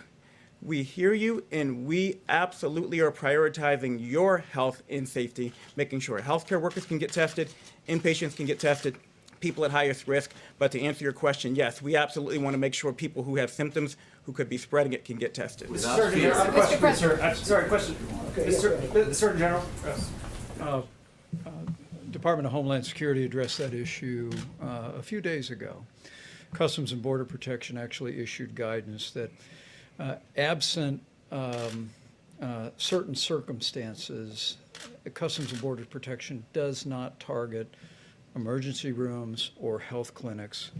And I would refer you to the website. They issued a very clear statement making it clear to any person that is in need of a test or medical care that Customs and Border Protection is not focusing on emergency rooms or health clinics or the drive-through clinics. So that they could come in without fear of...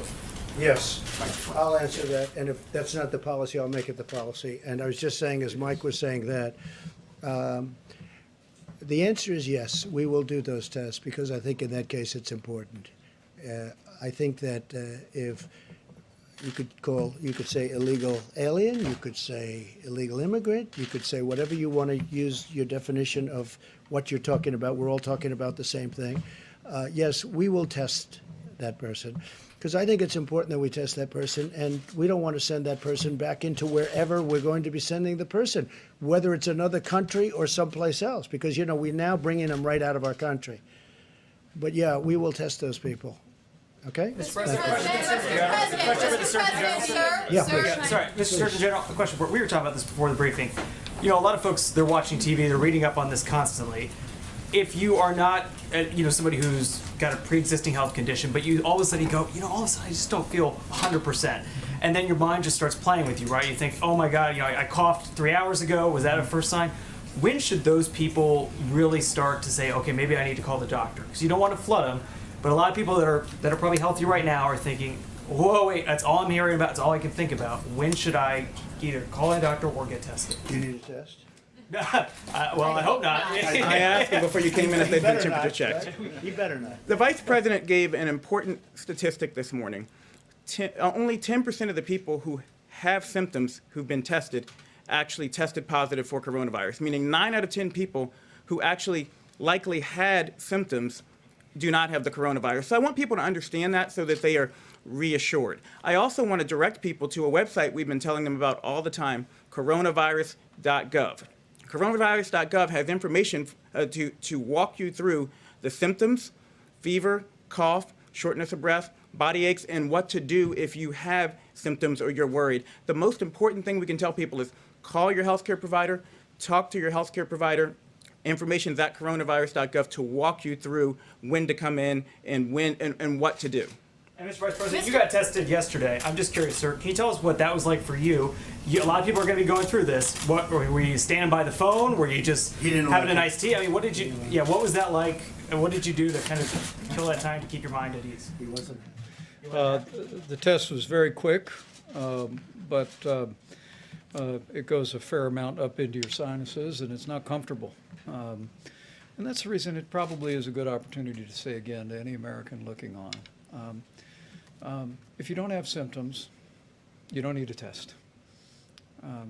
The current testing format, although they're evolving regularly now, we just mentioned that we think at the end of this week there'll be a new test, and there's all new technologies. I would say again to all the governors that are looking on and their state health officials, contact FEMA. We'll give you all the latest information on new testing that is available, including steps we're making where Americans would be able to test themselves and send it in. For you, what was that like for you, sir? Well, for me and Mrs. Pence, it was kind of a pinch. It was kind of invasive, but we were grateful for the support. Walter Reed Hospital processed the test very quickly. They had a lab at the hospital to be able to do that, and gave us the results quickly. But it also informed me. We were wondering during that time as a family. And it's one of the reasons the President's made it such a priority that we brought all these commercial labs together. And now more than 250,000 tests have been done. We believe we'll be caught up, if you will, by the middle of this week on a backlog of tests. But we announced today that we are directing commercial labs to prioritize people who are in the hospital for tests, as we want to continue to work with new technology and with the new focus and guidance from HHS to get the results of that as quickly as possible for every American. So if they have coronavirus, they can be properly treated, or they can have the peace of mind that they may have some other respiratory ailment, but not that. Mr. President. And anybody that knows Karen Pence knows this, because the Vice President told me. He said she actually handled it better than him. Right? That's true, right? I didn't handle it so well either. Don't worry about it. President, Speaker Pelosi earlier today said that the House may introduce its own bill. Are you willing to work with the Speaker on a House bill? And given what happened in the Senate just a short time ago, what are you willing to do to get this bill over the finish line, given the urgency? Secondly, did you send a letter to North Korea's Kim Jong-un seeking cooperation with the coronavirus? And if so, what type of... With numerous countries. If they need help, we'll give them help. Nobody has what we have, especially with the new tests that are coming out. North Korea, Iran, by the way, and others. We are open for helping other countries. and there's a very serious time, and North Korea is going through something. Iran is going through something very, very strong. Iran is really going through a very difficult period with respect to this, as you know. So I've put it's really a glad hand, it's all it is, to North Korea, to Iran, and to many other countries. And we're working with, as the doctor can say, we're working with many countries with respect to the problems that they have. Again, it's over 140 countries right now. But North Korea, Iran, and many other countries, we will help, and we're willing to. As an example, this new test, if this new test works out, where instead of going through what we all went through with this rather difficult test, to put it nicely, we would have, is that just a swab on the tongue, doctor? Or how does that work? It's a similar swab, but we're going to do it in the nose. Not to the same. Not to the same. all the way It doesn't go all the way up and hangs right under your eye, right? So that's a tough test. So if we do that, the procedure, the test, and nobody has this in the world. Nobody has this. This is developed by us. We think it's going to be certified soon. We think it's going to be very good. But if we have that, we'll be able to help a lot of countries. Please. What about Speaker Pelosi, sir? What about Speaker Pelosi? We're going to work with everybody to see if we can get something done. Please.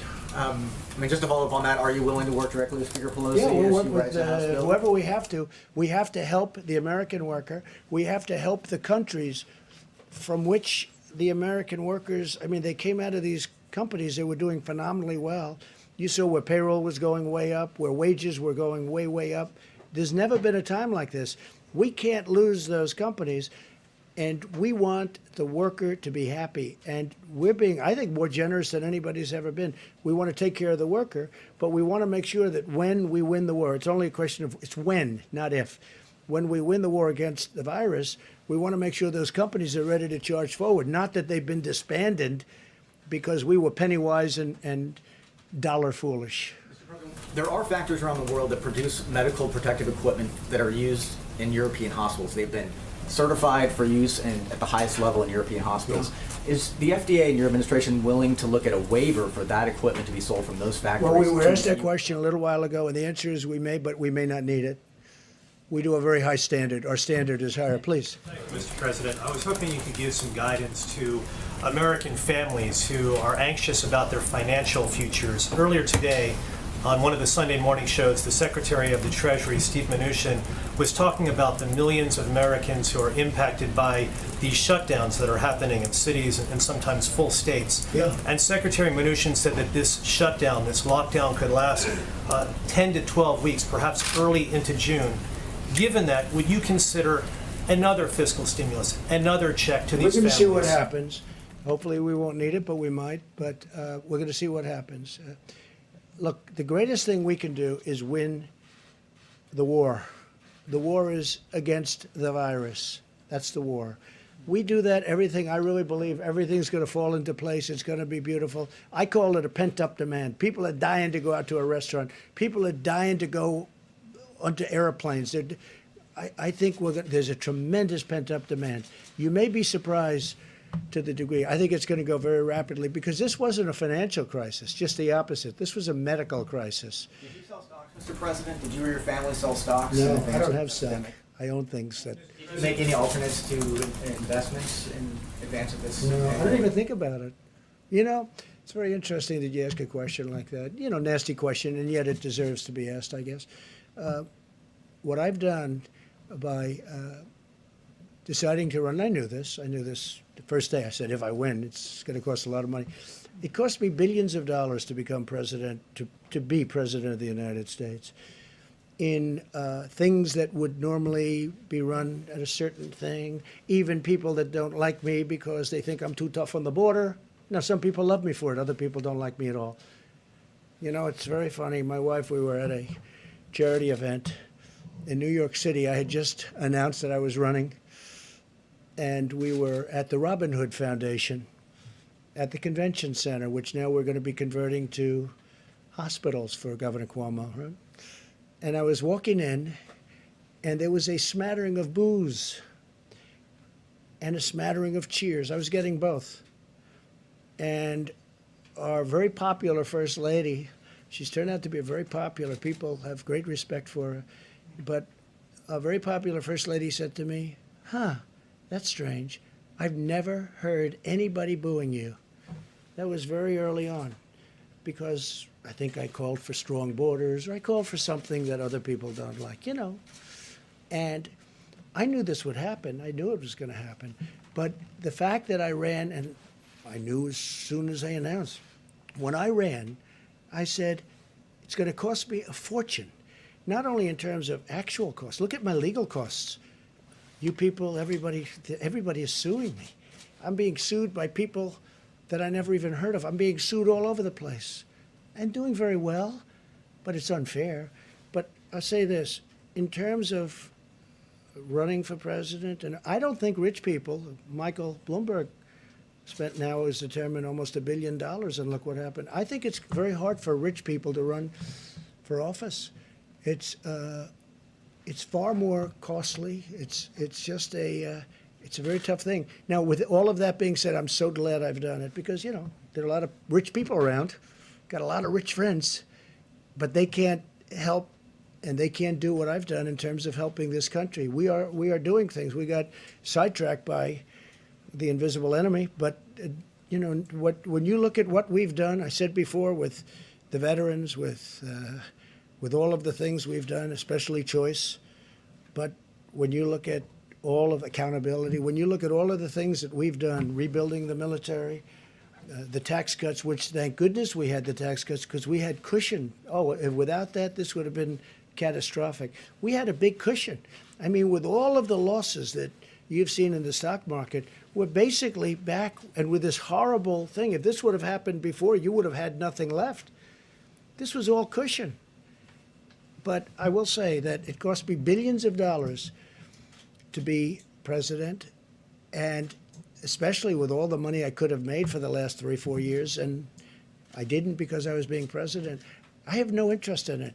I'm allowed to. I don't know if you know, George Washington, they say, he was a rich man, supposedly, relatively rich.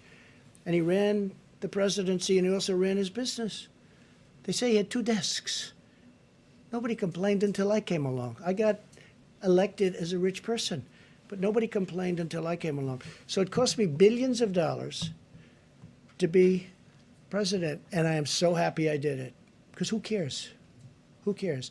I'm really happy with the job we're doing, and I'm glad that this team and me are here for this horrible thing. I mean, it's a number of people have said it, and I feel it, actually. I'm a wartime president. This is a war. This is a war, different kind of a war than we've ever had. And when you look at the economics of the war, in the past we used to stimulate to get people jobs. Now we're stimulating to protect people because we don't want them to work, because we want them to stay away from each other. We don't want them to gather, social gathering. So we're paying billions of dollars more than that so that they don't gather. Because we have to defeat this virus, and we will. But it cost me billions and billions of dollars to be president, and I am so happy I did it. Mr. President, can I ask about foreign countries, please? I realize that your priority is to Americans and, of course, this nation.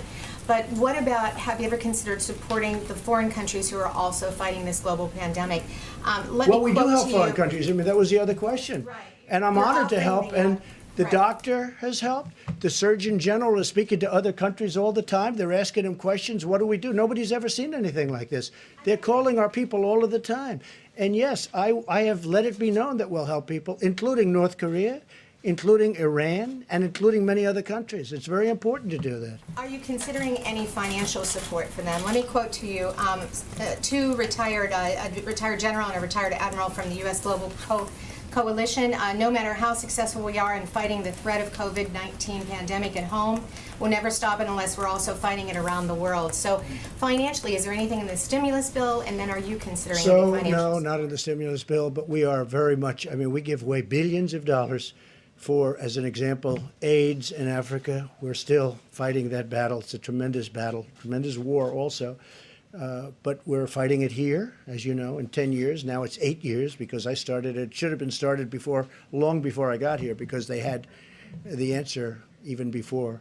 But we're fighting that battle. We'll be AIDS-free in approximately 8 years. It looks like that is going to happen. We're spending a lot of money, but we're spending a lot of money with other countries. If you look at the aid that we give to other countries, we give billions and billions and billions of dollars to other countries. And a lot of times I say, you know, we could save a lot of money. We shouldn't have. And then they come in. I say, what's it used for? It's used to fight malaria. It's in countries that are very poor. It's used to fight AIDS in Africa.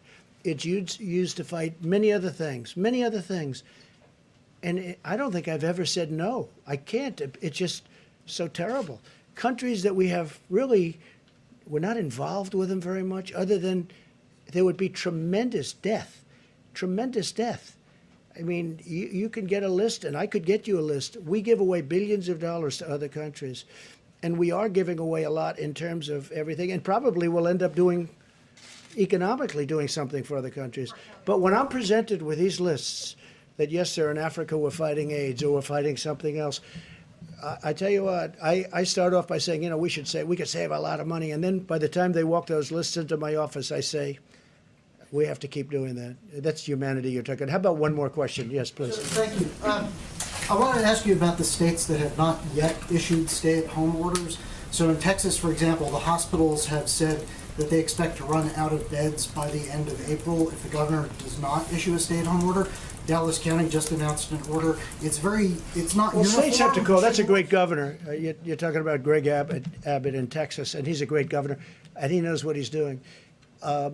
A lot of the areas that he's talking about, a lot of the counties he's talking about are not very strongly affected. You know, it's a very different kind of a place and a great place.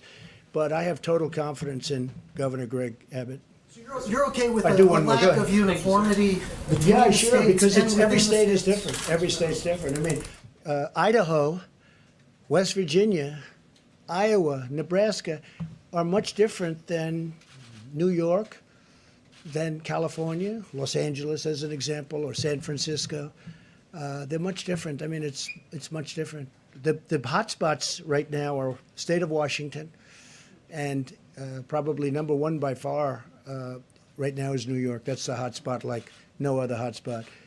And California is a hot spot, but New York right now is the leader. There's no question. All right, final question. Thank you, sir. Your administration is backing a lawsuit to invalidate the Affordable Care Act. And given that people are losing their jobs now and need health care more than ever, would you consider rethinking your position on that?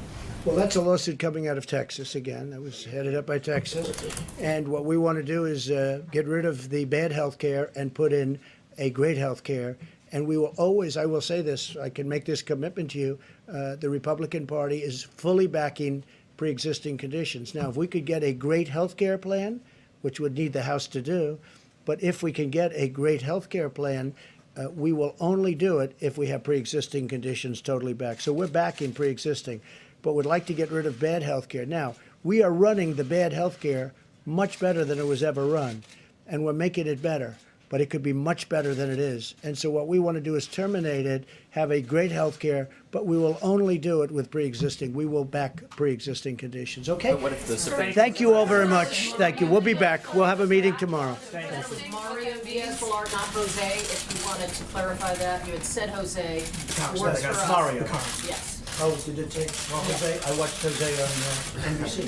Thank you, sir. The other night. Okay? Thank you, sir. Donate blood. Donate blood. We need it. Institutional settings that are in increased risk of contracting the virus. That's in this legislation. We have the Money Follows the Person program, which supports transitioning Medicaid beneficiaries from dangerous settings, which some of them are in where there's a lot of activity, into home-based long-term care. That's important too. As I said earlier, these are exceptional times.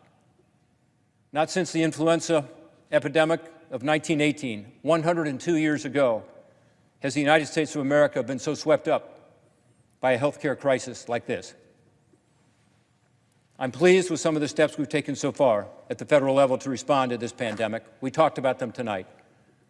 Phase one, $8.3 billion focused on healthcare. Phase two, beginning the process of helping workers and helping people get back to work and helping healthcare more. Now phase three, which is an unprecedented amount of support from American taxpayers to ensure we can get people through this, help them weather the storm. And again, these are Republican ideas and Democratic ideas through a process where we had 4 task forces that were bipartisan. We worked long hours. I was part of one of those task forces. Now we need to get this legislation passed. The American people deserve it. They deserve a Congress that does everything in its power to minimize the damage caused by the coronavirus. So let's put the partisanship aside. Let's get to a vote on this package as soon as possible, not 24 hours. Let's do it now. Let's do it now. We owe that to the people we represent. I yield back my time. Mr. President. The senator from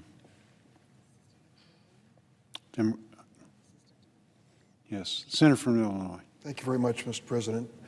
Before my colleague leaves from the state of Ohio, I would like to note one issue that he did not raise, which we have in common, and that is the issue of voting on the floor of the United States Senate in times of national emergency.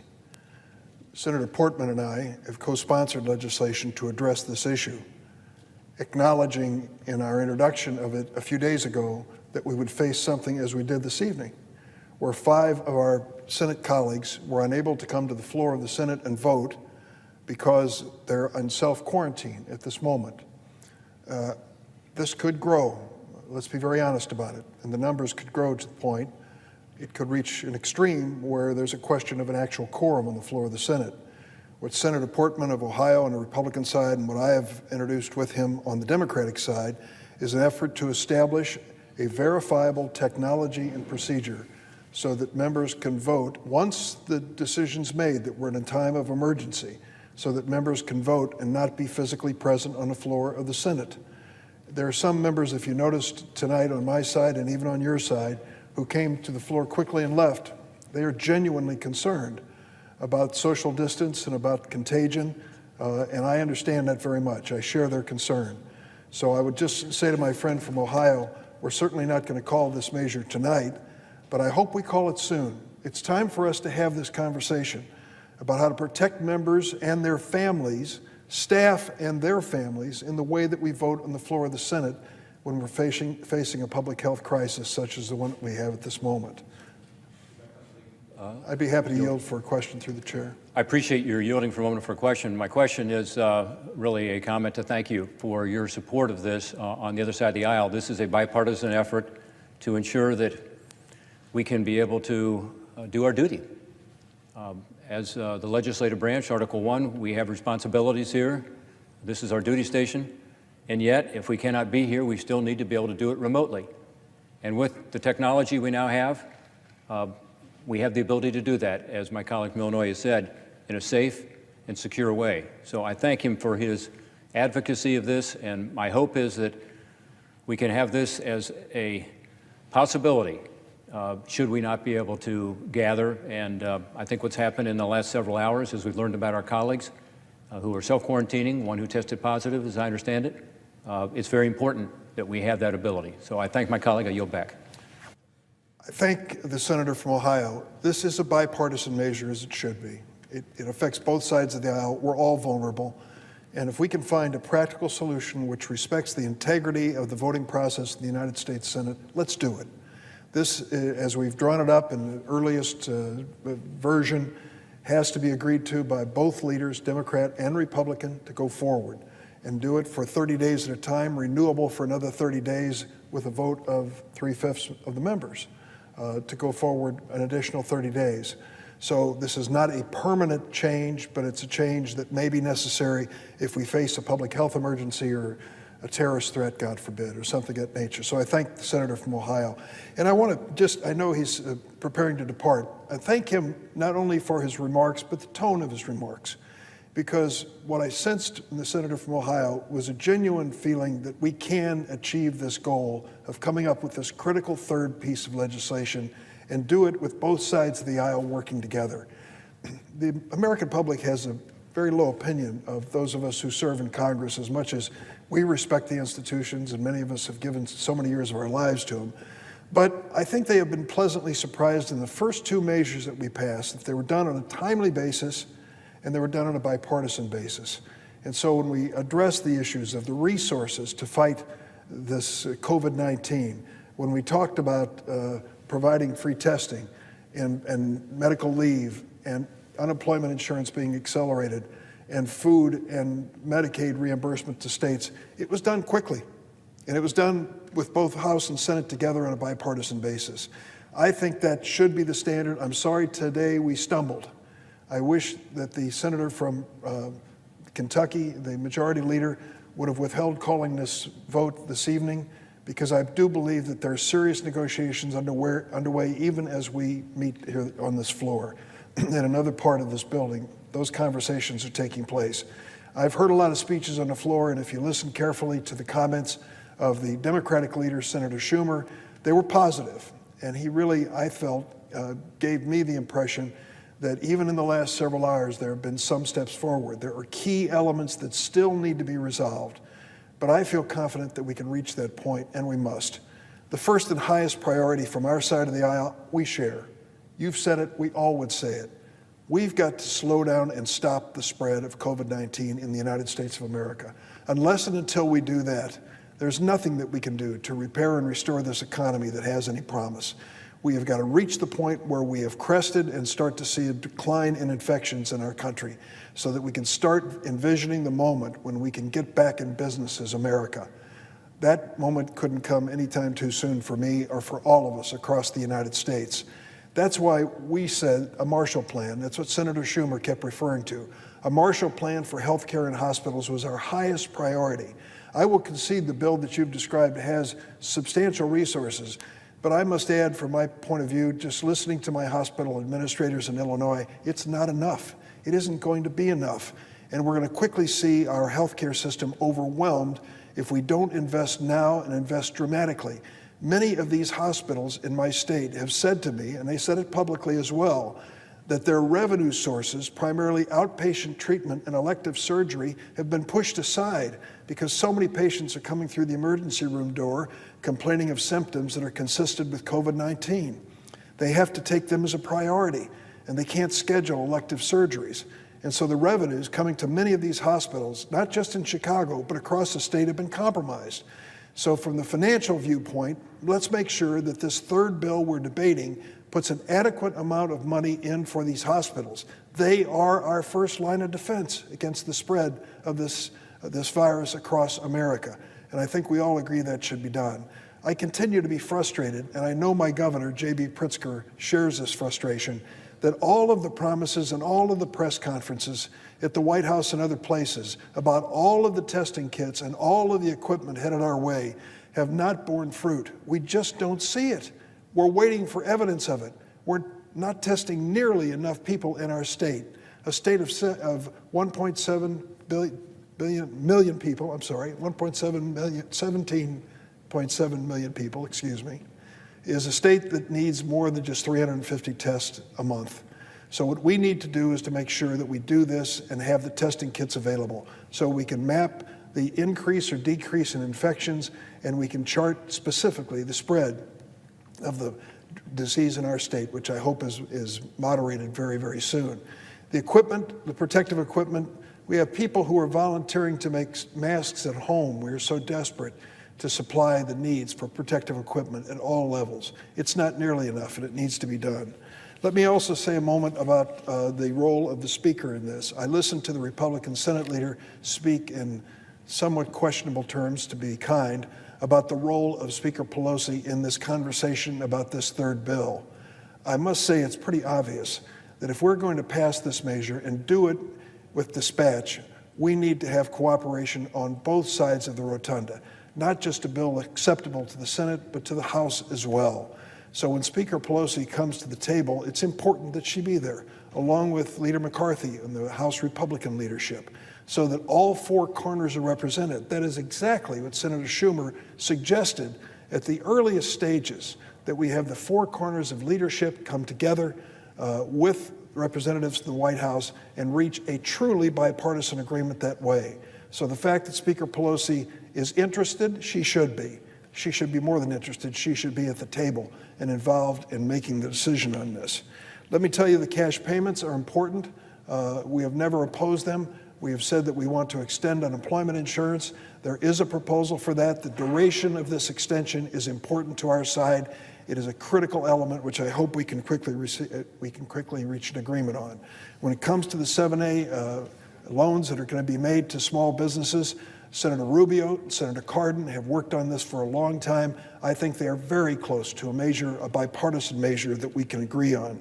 The Phase 3 effort that Senator Mark Warner and others have focused on really takes into account certain corporations with more than 500 employees who definitely need a helping hand. When it comes to the largest corporations, I hope you can understand the reservations which some of us have. We want to make certain that the money going to these corporations isn't paid out in dividends or in stock buybacks so that someone ends up getting rich at the expense of a truly bipartisan effort to help the workers at those corporations, which are our highest priority. We can have restrictions so that these monies are not abused and misused, and I hope that we can do that as part of this agreement. Let me close by saying that I do believe we can close this deal. I don't know if it can be done tonight. I pray that it will be. If there are people of good faith on both sides of the table, it will be. If it is truly bipartisan, I believe we can reach the goal that we're all seeking. Let's get this done. Let's restore the confidence of the American people in this Congress that we can act on a bipartisan basis, on a timely basis, to respond quickly to what is one of the greatest challenges I've ever lived through in this nation. The American people in our neighborhoods and towns and cities across America are proving every day that they have the courage and determination to see their way through this challenge. First and foremost, our healthcare workers, God bless them, at every level. The doctors, the nurses, the laboratory technicians, and those working with our elderly, they are risking their lives every day in their mission to deal with this crisis. We should do no less when it comes to our responsibility here in the United States Senate. And a word about our first responders, whether it's the police or the firefighters or those in medical professions, those two are doing their job regardless of the threat to them personally. So we should, in that spirit, resolve this matter and resolve it quickly. I believe we can do it. I believe there's a feeling of goodwill and determination on both sides of the aisle here in the United States Senate. And I hope that it can even be accomplished this evening. I stand by what Senator Schumer said earlier. There is a light at the end of this tunnel. Let's try to pursue it, both parties, and get it done as quickly as possible. Mr. President, I yield the floor.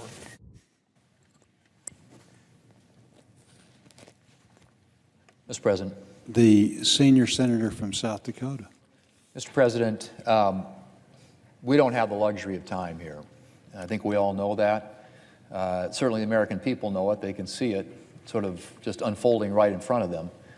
We've got small businesses that are shutting down, which of course affects the people who work there. We've got healthcare systems that have tremendous needs, and obviously they're on the front lines of fighting the coronavirus.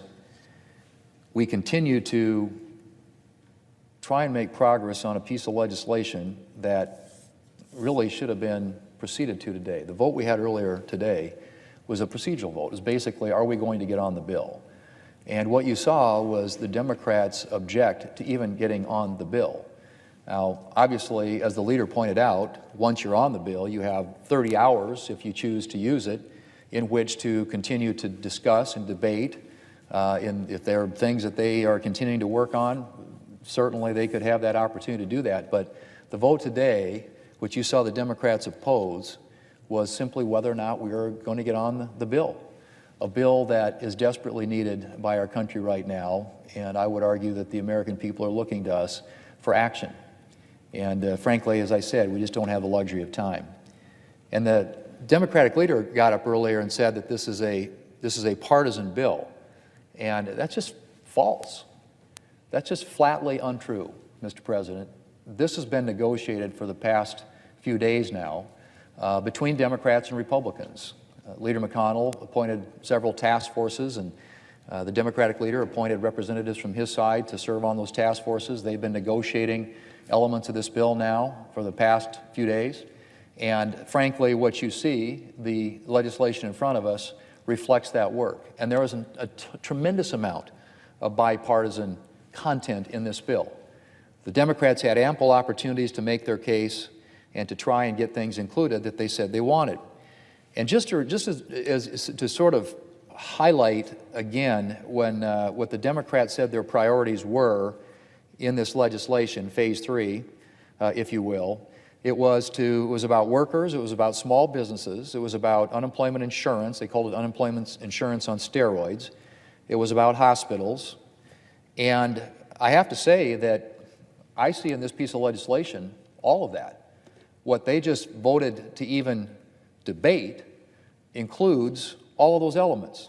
In fact, if you look at what this bill includes, if you're talking about providing help to families and people who really need it in this country, immediately, $1,200 checks to individual taxpayers, $2,400 to a couple who filed jointly, and that runs through income levels all the way up. If you're a single taxpayer, $75,000, phases out at about $99,000. For couples filing jointly, $150,000, phases out after that. And then $500 for each child in this country. And that was something that was a priority for both sides. The Democrats wanted to have that in this legislation, and there were many Republicans who did as well. The president is something that he supported. And so that was a bipartisan priority that ended up in this legislation. It will bring immediate relief, get dollars back in the hands of American families to enable them to deal with their daily needs and as best they can with the crisis that we have unfolding in front of us. And then you had, of course, a huge priority for the Democrats, which was the so-called UI on steroids, the unemployment insurance program. And I have to say, my colleague from Ohio, Senator Portman, did a terrific job of laying out all the elements of this legislation. But as he mentioned, unemployment insurance was a big priority for the Democrats. Well, there is a big commitment to topping off the unemployment accounts that the states maintain, $600 per week for 3 months into those unemployment accounts. So if you're unemployed in this country and you go down to the unemployment office in your state, what you would normally receive in terms of a benefit would be increased by $600 per week, per person, for 3 months. That was a huge priority for the Democrats, and one that Republicans as well believed was important. So we have not only the checks going out immediately that will benefit families, but we also have now an unemployment insurance program delivered through the states that will provide assistance to those who have lost jobs. And then, of course, we had another priority the Democrats mentioned was they wanted to provide assistance, much-needed assistance, to small businesses. And if you look at what's in this bill for small businesses, there is basically a loan program operated under the Small Business Administration in which participating lenders, and that could include commercial banks, community banks, credit unions, as was mentioned earlier, where small businesses could go to get loans, 100% guaranteed, which if used to pay payroll, if used to keep their employees employed over this period, would be forgiven at the end, to the total tune of about $350 billion total as part of this package. That's what it adds up to. But that, again, is a benefit that would go out for the next 8 weeks to small businesses, and if used to keep their employees employed, in other words, keep them connected to their jobs in hopes that when this thing passes, that those jobs will still be there. So $350 billion there, $300 billion for checks that would go out to families, as I said earlier, and $250 billion to plus up the unemployment insurance accounts that the states maintain. Those are all benefits that will go out to workers in this country, to employees, to keep people afloat, if you will, until we get to a better time, hopefully not too far ahead of us. And so those were all priorities that both sides had. And that's just what Democrats voted against. When we had that vote earlier about whether even to get on the bill, whether to debate the bill, they voted no. They voted no en bloc.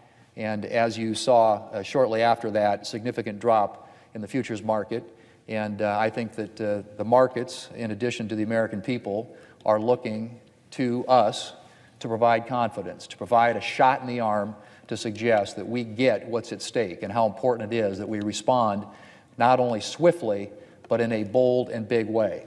And so those are just a few of the things that were included in there that are Democrat priorities and represent the work of a bipartisan task force. Now, the Democrats have argued that perhaps there's too much in here that are in the form of bailouts. Well, there is a provision in here through the Federal Reserve that would allow loans to be made to companies who need cash flow, who need liquidity, and obviously those are loans that would be paid back. So I don't know how you can argue something is a bailout when people are getting loans, businesses are getting loans that ultimately have to be paid back. But that's a provision in the bill. But if you don't have that in there, a lot of those businesses that through no fault of their own have been shuttered or asked to shut down, and use some good examples, notable examples, the airlines, basically are not operating. 10%, maybe 20%, but more likely, from what I'm hearing, 10% of their normal loads. I mean, they are going to have huge hits to their balance sheets. And other companies like those across this country right now who are feeling a tremendous amount of economic harm. And the reason that's important, Mr. President, is because those people, those companies, those businesses employ thousands, millions of workers across this country. And if we want to keep people employed in this country, we have to keep those businesses functioning and operating in a way that will enable them to continue to make payroll. And so, yes, there's a provision in there that helps businesses sort of get liquidity, loan, if you will, capital, if you will, that will bridge to hopefully a better time, but those loans eventually, obviously, would be paid back. And so the Democrats were very insistent there not be any corporate bailouts, not any bailouts for big businesses. And I don't know how you can argue that what this includes is a bailout for big businesses. There's simply a mechanism, a credit facility, as it's referred to, that would enable businesses to have access to loans that they could use to keep their businesses up and operating. And so those are just a few of the features in the legislation that was just voted down, or even whether or not to debate it or not, was voted down by the Democrats. And I want to mention one last thing here, Mr. President, that the Democrats also voted against, even debating when they came out here and all voted against this, is a significant amount of money going to those entities that we know are on the front lines of fighting this virus. And we've all said that the best way to get the economy back on track, the best way to see things restored to normal in this country is to defeat the virus. Well, there are significant resources in this legislation that are designed just to do that. $75 billion going to hospitals, and another $20 or $25 billion that will go to hospitals through other programs, mandatory part of the spending. This comes through the appropriations bill, so these are discretionary funds. So about $100 billion in there for hospitals. $20 billion for veterans health care. Of course, veterans hospitals and health care facilities are really critical to caring for a critical a group of people in this country, those who have defended and fought for our freedoms. $11 billion for vaccines, therapeutics, diagnostics, and other preparedness needs. In other words, all those things that we hear talked about, in addition to gloves and masks and ventilators, those sorts of things, but also the money going into vaccines. Ultimately, the way we're going to beat this is we've got to have a vaccine, Mr. President. So $11 billion in there for that. $4.5 billion for the Centers for Disease Control, which was also plussed up in terms significantly in the last two bills that we passed. The one most recently, earlier this week, had significant additional resources in there for the CDC. $1.7 billion for the Strategic National Stockpile. $12 billion for America's military, which I think we all agree is a priority for everyone here. National security is always an issue that we pay a lot of attention to, particularly in time of crisis. $10 billion for block grants to states, just directly block grants to states. $12 billion for K-12 education. Another $6 billion for higher education. $5 billion for FEMA, Disaster Relief Fund. $10 billion for airports, and obviously airports are very much impacted by this complete drop-off when it comes to air traffic in this country. $20 billion for public transportation emergency relief. That adds up to Mr. President, $242 billion on top of all the things that I just mentioned, going to things that we think are really strategic when it comes to defeating this virus and combating it, and making sure that those resources are available to those who are on the front lines in doing that. So all told, of that $242 billion, 75%, or $186 billion, goes through the states. And the Democrats have said, we need more money for the states. We need more money for the states. Well, this is a pretty, I would think, significant amount, $186 billion out of the $242 billion that I just described runs through the states. And so there is a tremendous amount of support for those who are on the front lines trying to fight and defeat this coronavirus, Mr. President. So I just point all that out to say again that it is a complete misnomer to say, as the Democratic leader did earlier, that this was a partisan bill. This is a bipartisan bill.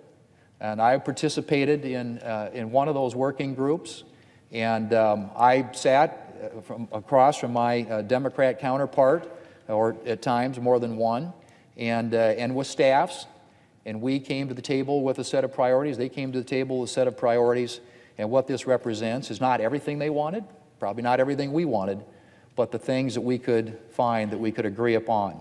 And so this was a very bipartisan process which incorporated the ideas of both Republicans and Democrats. It is truly unfortunate, frankly sad day, I would argue, here in the United States Senate and for our country, that the Democrats opted just a moment ago to vote not even to get on this bill, not even to proceed to it, to give us the opportunity to have that, continue that discussion, that debate. They indicated that there's still discussions going on. I hope that's the case, because I've said this before, we don't have the luxury of time, Mr. President. We need action. We need action now, not later, now.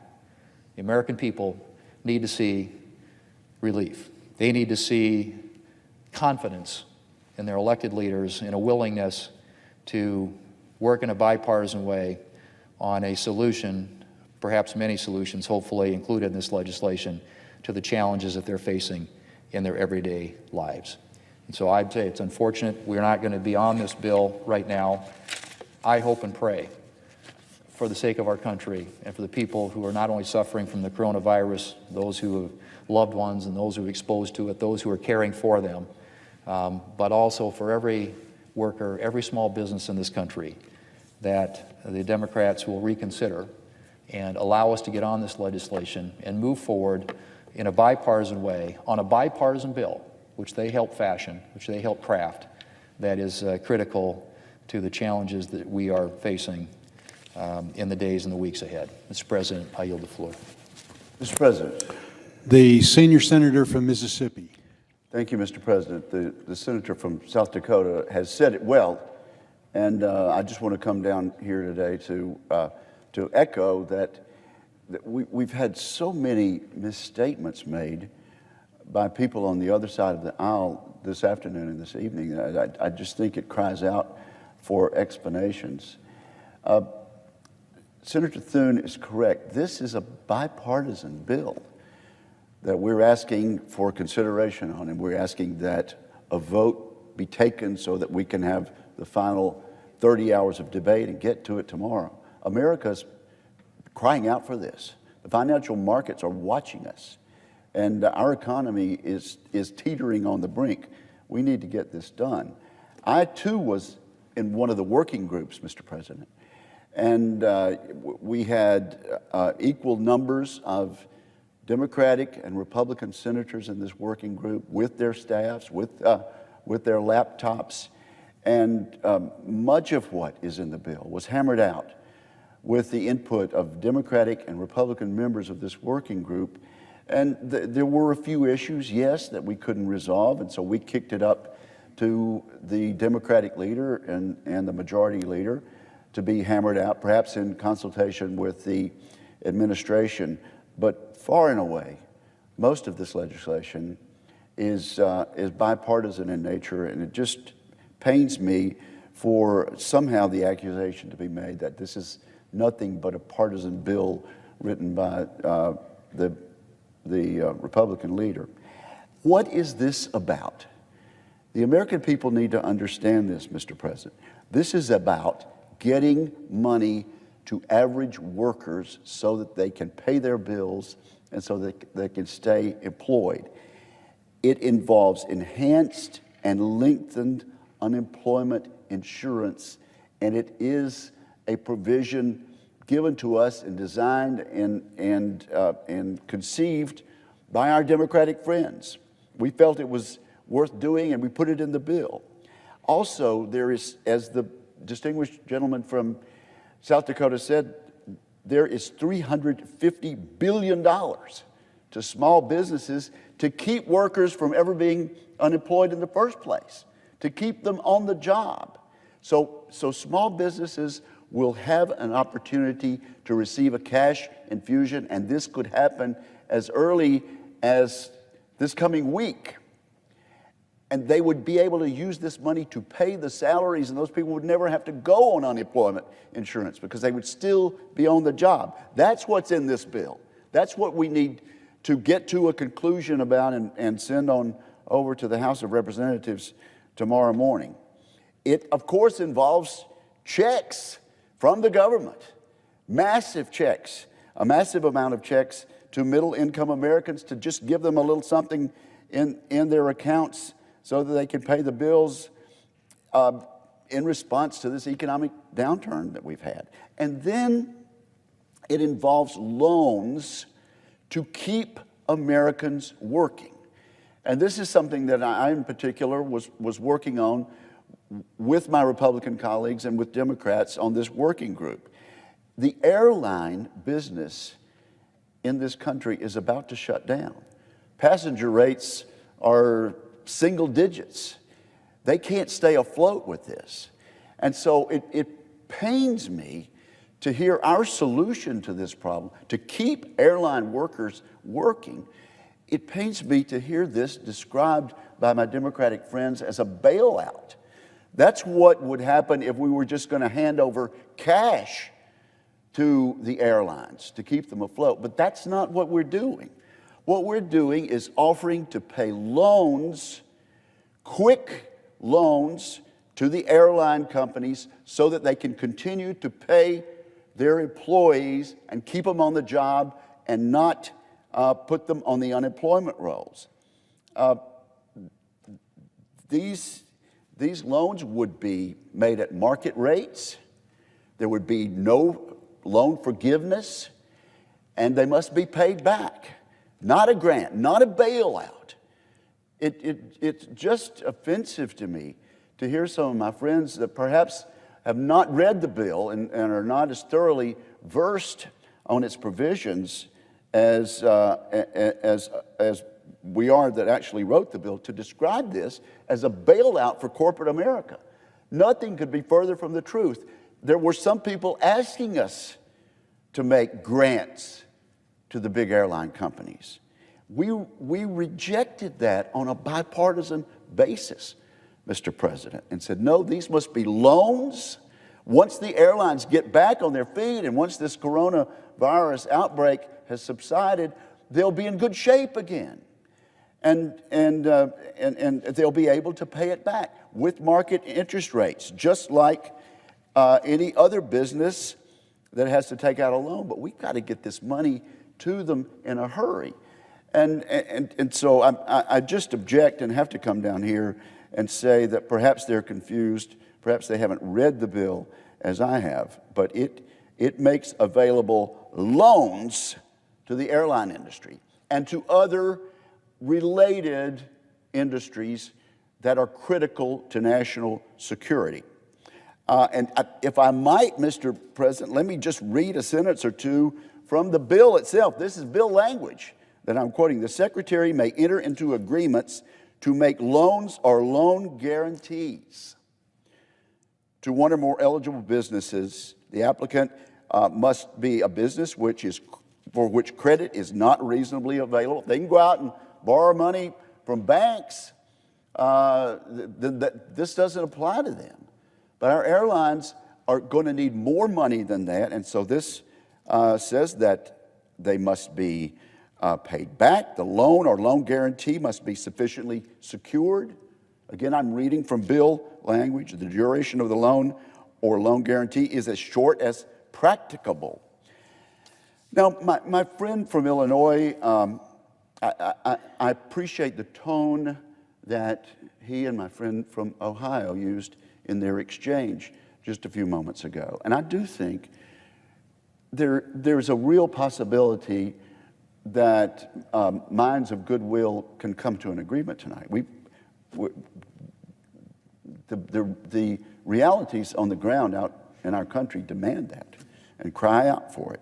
But again, I must take issue with my friend from Illinois saying that there were no restrictions on the loans that we're giving to the airline industries that we're going to allow the Secretary of the Treasury to give. And he mentioned specifically, we need to prohibit stock buybacks.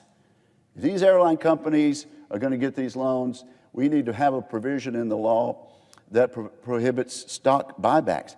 As a matter of fact, Mr. President, that is in the bill that we wanted to take up and we were unable to get a vote on, unable to get the requisite number of votes just an hour or so ago. We prohibit in the bill loans from being used by the company to buy back their stock. Here's bill language.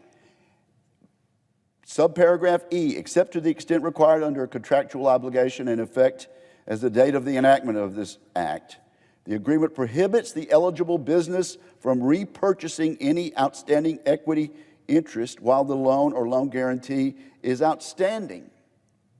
So no corporate buybacks.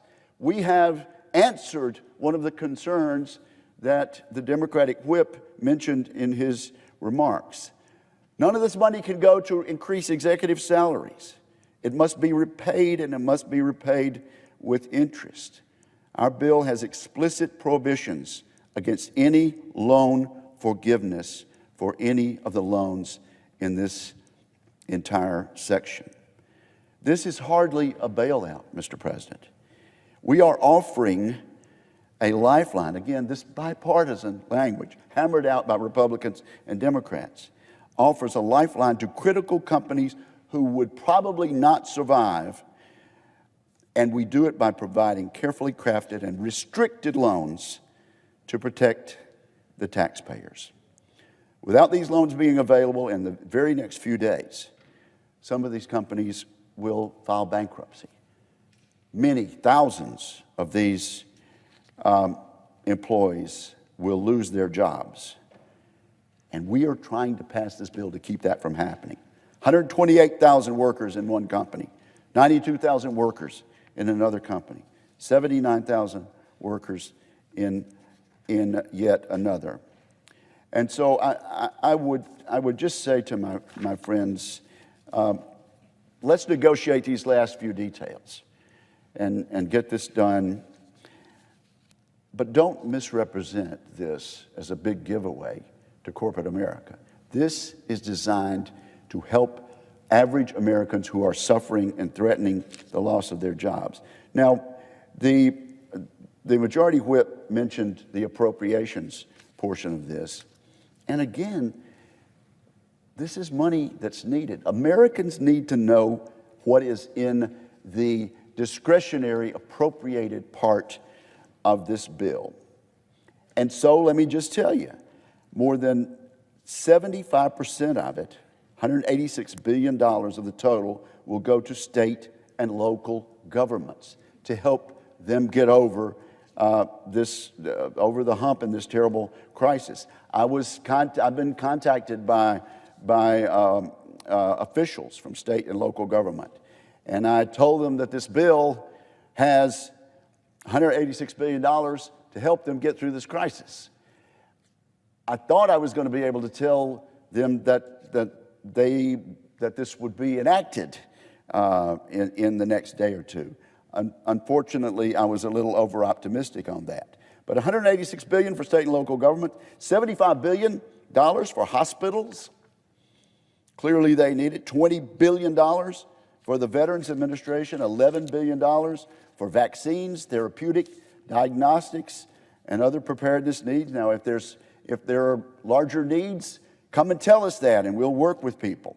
But this is a generous bill, $4.5 billion for the Centers for Disease Control, $1.7 billion for the Strategic National Stockpile, $12 billion to assist the military in addressing this coronavirus, $12 billion for K through 12 education, $6 billion for higher education, $5 billion for FEMA disaster relief funds. There's $10 billion in it for airports. My colleagues have heard from airports, and $20 billion for public transportation. This is an injection of appropriated money to keep this economy going until this virus subsides. It is an injection of loan money to some large businesses and an opportunity also for the Federal Reserve, within their discretion under a program that's been established for decades and decades, to loan money not only to big companies, but medium-sized companies and small companies under a Federal Reserve program commonly known as Section 13, subparagraph 3. So I would just say to my colleagues, Mr. President, before we come down here and make inaccurate statements, read the bill.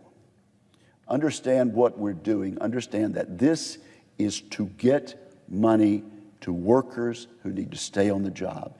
This is a bill to get unemployment benefits to workers who are already off the job, and an injection of cash into our economy, and a prop up on a loan basis with interest to be repaid to keep the airlines and related businesses afloat. I hope we pass it. I know Americans are hoping and praying for this tonight, and perhaps by the early light of morning, we'll have good news on this. Thank you, Mr. President, and I yield the floor.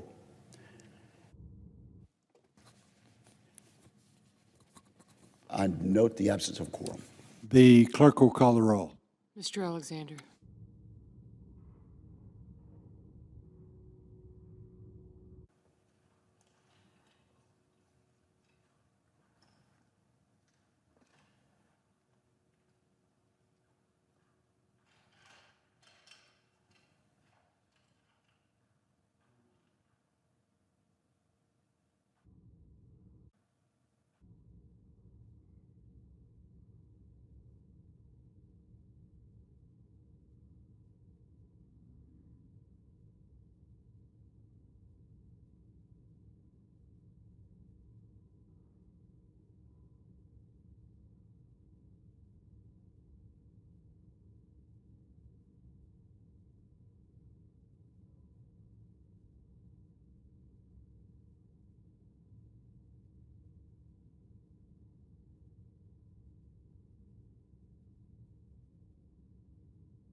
Mr. President, The senator from New Jersey, Mr. President, I ask that the quorum call be vitiated. without objection.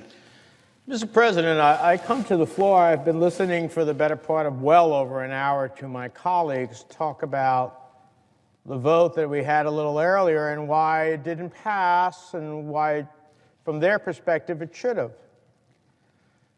Let me start off that there is a sense of urgency, but there's also a sense of getting it right and getting our priorities right.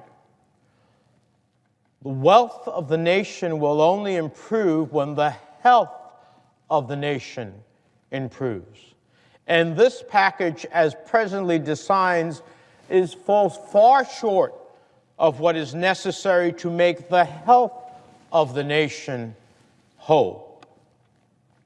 We need a surge at the end of the day to ensure that, in fact, we can have the front lines, the hospitals, the medical workers, the nurses, all of those be able to achieve the most fundamental goal, which is to make the American people safe from this virus.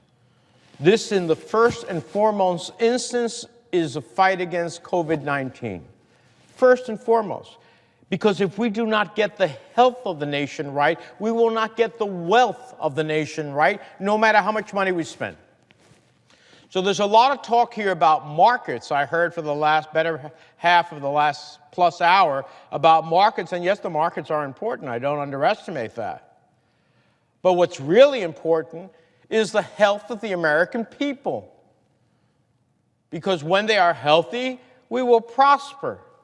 But when they are not, we will not prosper. When we meet the challenge of the pandemic, we will prosper. When we don't meet the challenge of the pandemic, we will not prosper. Very simple. Very simple. So first and foremost, this is about having a robust figure for the hospital and health frontline workers. This package, as it presently is devised, fails to do so. Secondly, this is about making sure that not just big corporations get the monies that they need, but that average working families and individuals get the robust assistance that they need to get through this period of time. And you know, when you have a $425 billion fund that has total discretion of the Secretary of the Treasury, no guardrails, no guarantees for workers, no guarantees that despite how much money we spend and give to large corporate entities, that they will not guarantee the well-being of workers, then something's wrong. I was here. I've been through September 11th. I've been through Superstorm Sandy in New Jersey and the Northeast. I've never seen anything like this. But I also remember after the Great Recession, the errors we made on the TARP and other related programs. In our desire to overwhelmingly respond, which we still have that desire today, there were great mistakes made.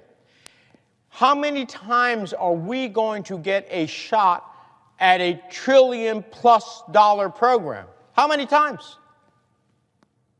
So we need to not only have a sense of urgency, we need to get it right in order to affect the well-being of the American people in their health, in their economic well-being, and in the future economic well-being of the nation. So this rush in a way that doesn't get it right is dangerous, because I don't know how many $1 trillion+ packages we're going to have. And then, when I look at the language in this present legislation, my God, it's shameful,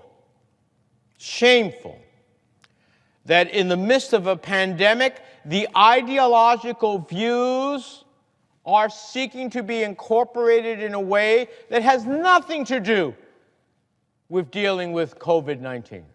Nothing. The denial of certain health groups of being able to access at a critical time in our country, nothing to do with COVID-19. A $425 billion slush fund that basically the Secretary of the Treasury can say, I like you, you get this, I don't like you, you get nothing. There's no transparency, no way for the Congress to know. 6 months after you give a loan is when we might finally find out. That's unacceptable. We have to know that when we're making these investments, that they protect workers. That we're not going to have all this money in part be used for stock buybacks. That we're not going to see corporate executives have big increases in their salaries and benefits. That's not what the American people's taxpayer money is for. That's why there were votes against proceeding, because we have to get it right. We have to get it right. How is it that there are no provisions in the present bill in foreclosures, in evictions? People are going to face unprecedented consequences, not because of their own making, not of moral hazard. They're fired. They're left without any money.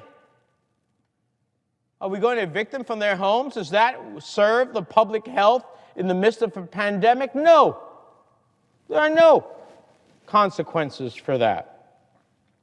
How is it that we have no parameters of how the Treasury would structure loans? How is it that we have no worker protections to ensure that the very essence of why we want companies to be able to sustain themselves, and we do, both small, medium, and big, we want them to sustain themselves, but we want them to sustain themselves for what? To be able to keep workers employed, to be able to keep the economy going, not to improve simply the bottom line. Why is it that we can't have solid stock buyback language, which could be waived under the present legislation by Treasury? Why do, when we do talk in this limited way in the bill that is existing, that we're debating, that we voted not to proceed, worker protections to the extent possible, or practicable, I should say, to the extent practicable? That means anything. That's not a protection. Why do we have no loan transparency? We're talking about giving average Americans a morsel when we are spending billions of dollars with no transparency whatsoever, with no guardrails, with no conditions. That's simply wrong. Without warrants to be able to ensure, warrants that can ensure that the government will recover, the government meaning the United States taxpayer will recover its money.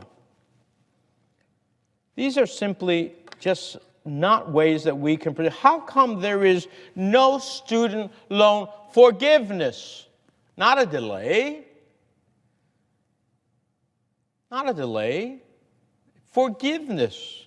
Why is there no direct grant assistance to small businesses? You know, it's great to get a loan if you're making money. But if you're not making money, a loan doesn't do anything for you because you can't pay it back because there's no revenue coming. So the small businesses, which are really the backbone of the nation, the backbone of who ultimately employs Americans, oh, we're going to give you a loan. Well, that's great, but I have no income coming. I'm shut down. How is it that a loan is going to ultimately be able to have me survive so that I can have Americans return back to a job? I need some direct grant assistance. Who's on the front line? I learned on September 11th, when I was in the other body in the House of Representatives, it wasn't the federal government who responded on that fateful day. It was the states. It was the local municipalities. We lost 700 citizens in New Jersey on September 11th. We triaged people from downtown Manhattan into New Jersey hospitals. It wasn't the federal government that responded. It was the states and local municipalities. How is it that you cannot be forceful in giving a significant amount of money to states and local municipalities who are at the front line of COVID-19? Is the federal government there? No. It's the states burning up enormous amounts of money of their state treasury to do what is right by their citizens. But we're not giving them any money. There's nothing virtually in this bill for that. The National Governors Association, Republican and Democratic governors, said we need at least about $150 to $200 billion. We got a pittance in this bill. How are they, the frontline defense, going to continue to meet this challenge? They'll go bankrupt. They'll go bankrupt. How is it that there's no SNAP increase, the most vulnerable in our society? We have never seen a downturn in our economy in which we have not considered SNAP as a critical element of being able to feed people,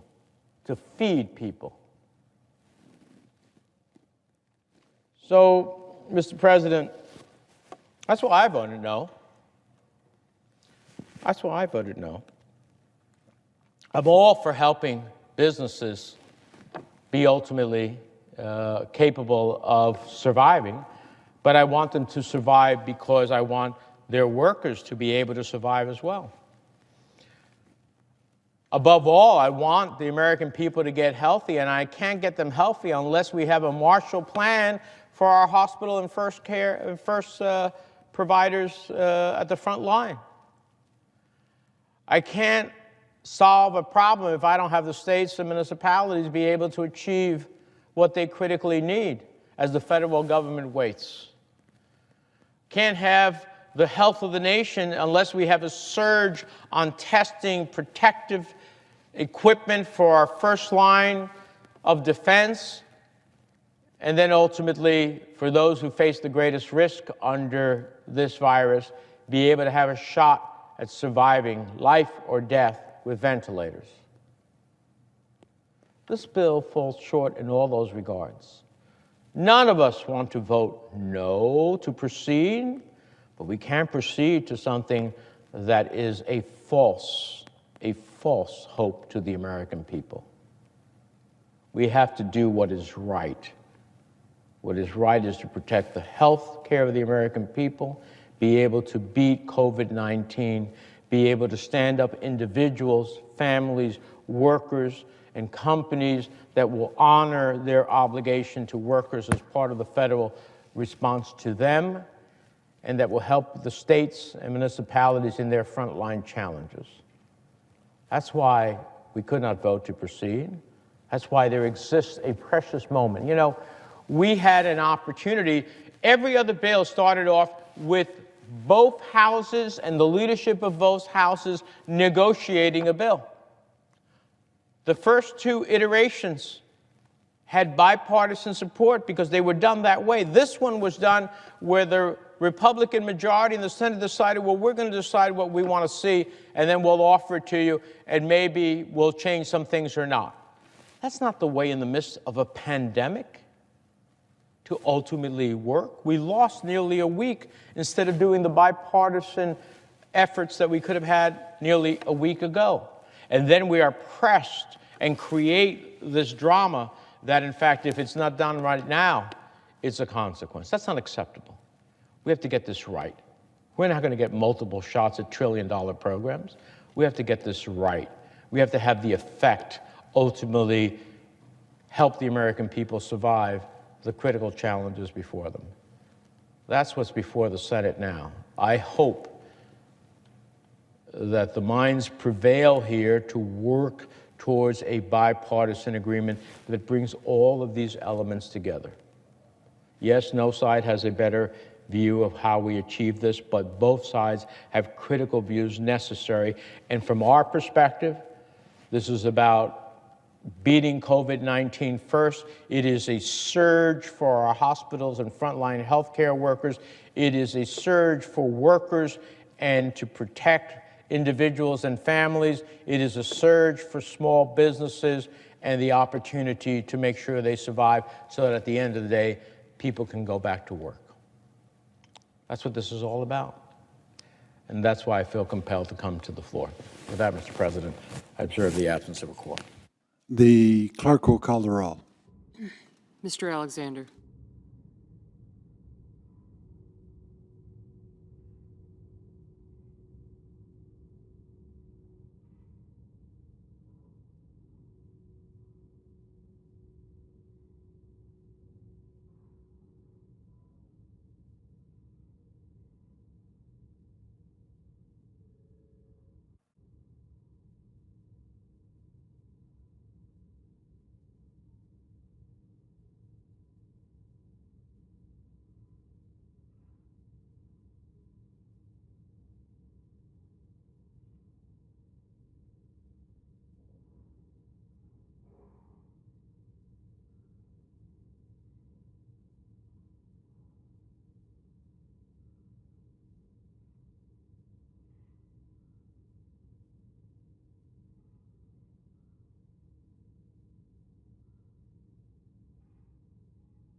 President. The senator from Pennsylvania. Mr. President, I ask unanimous consent that we dispense with the quorum call. Without objection. Thank you, Mr. President. Mr. President, I'm here because I am absolutely shocked at what happened on this floor a little while ago. And I'm going to try to convey to my colleagues a sense of the urgency that I think this moment demands. And they apparently don't understand because our Democratic colleagues all voted to prevent us from considering this legislation. So let me start with the context that we're operating in, Mr. President, because it's unbelievable. I wouldn't think I would need to go through this, but just to be clear, we've been invaded by a potentially lethal species, a virus that is infecting Americans now by the tens of thousands, growing numbers every day. It's killing Americans, including in my state. We have infected people in every single one of our states, and the numbers are growing rapidly. In response to this threat, we've been taking progressively more serious measures because of the degree of the danger, the disaster, the illness, the death that we fear if we don't try to stop this virus. So we have gone to an extreme that I will just candidly acknowledge I never could have imagined. What I'm talking about is, among other things, the fact that my state of Pennsylvania and many other states across America, they're closed. I could never imagine that I could even put that sentence together. My state is closed. What does that even mean? I'll tell you what it means. It means it's not legal to operate a business in Pennsylvania. It's not legal to go to work in the morning, tomorrow morning at 8 o'clock. There's only a very small percentage of Pennsylvanians who are even allowed to go to work. We have shut down the state. I'm not talking about restaurants and bars and nightclubs. I'm talking about all businesses except those deemed essential and a very small handful of others. I'm talking about factories, distribution centers, warehouses, all kinds of producers, manufacturers, services, across the board. It's closed. So what does that mean, Mr. President? Well, it means an awful lot of things, but the most important thing that it means is that the guy who wakes up tomorrow morning and can't go to work, what's he supposed to do? How's he going to support his family? Because he can't get a paycheck. It's not that he doesn't want to get a paycheck. It's not that he doesn't want to go to work. He's not allowed. He's not allowed. So he's going to have no income pretty soon because guess what? The company that he works for is not allowed to have any sales. They're closed by order of the government. And it's not just Pennsylvania. This is, I think, more than half of all of our states at this point.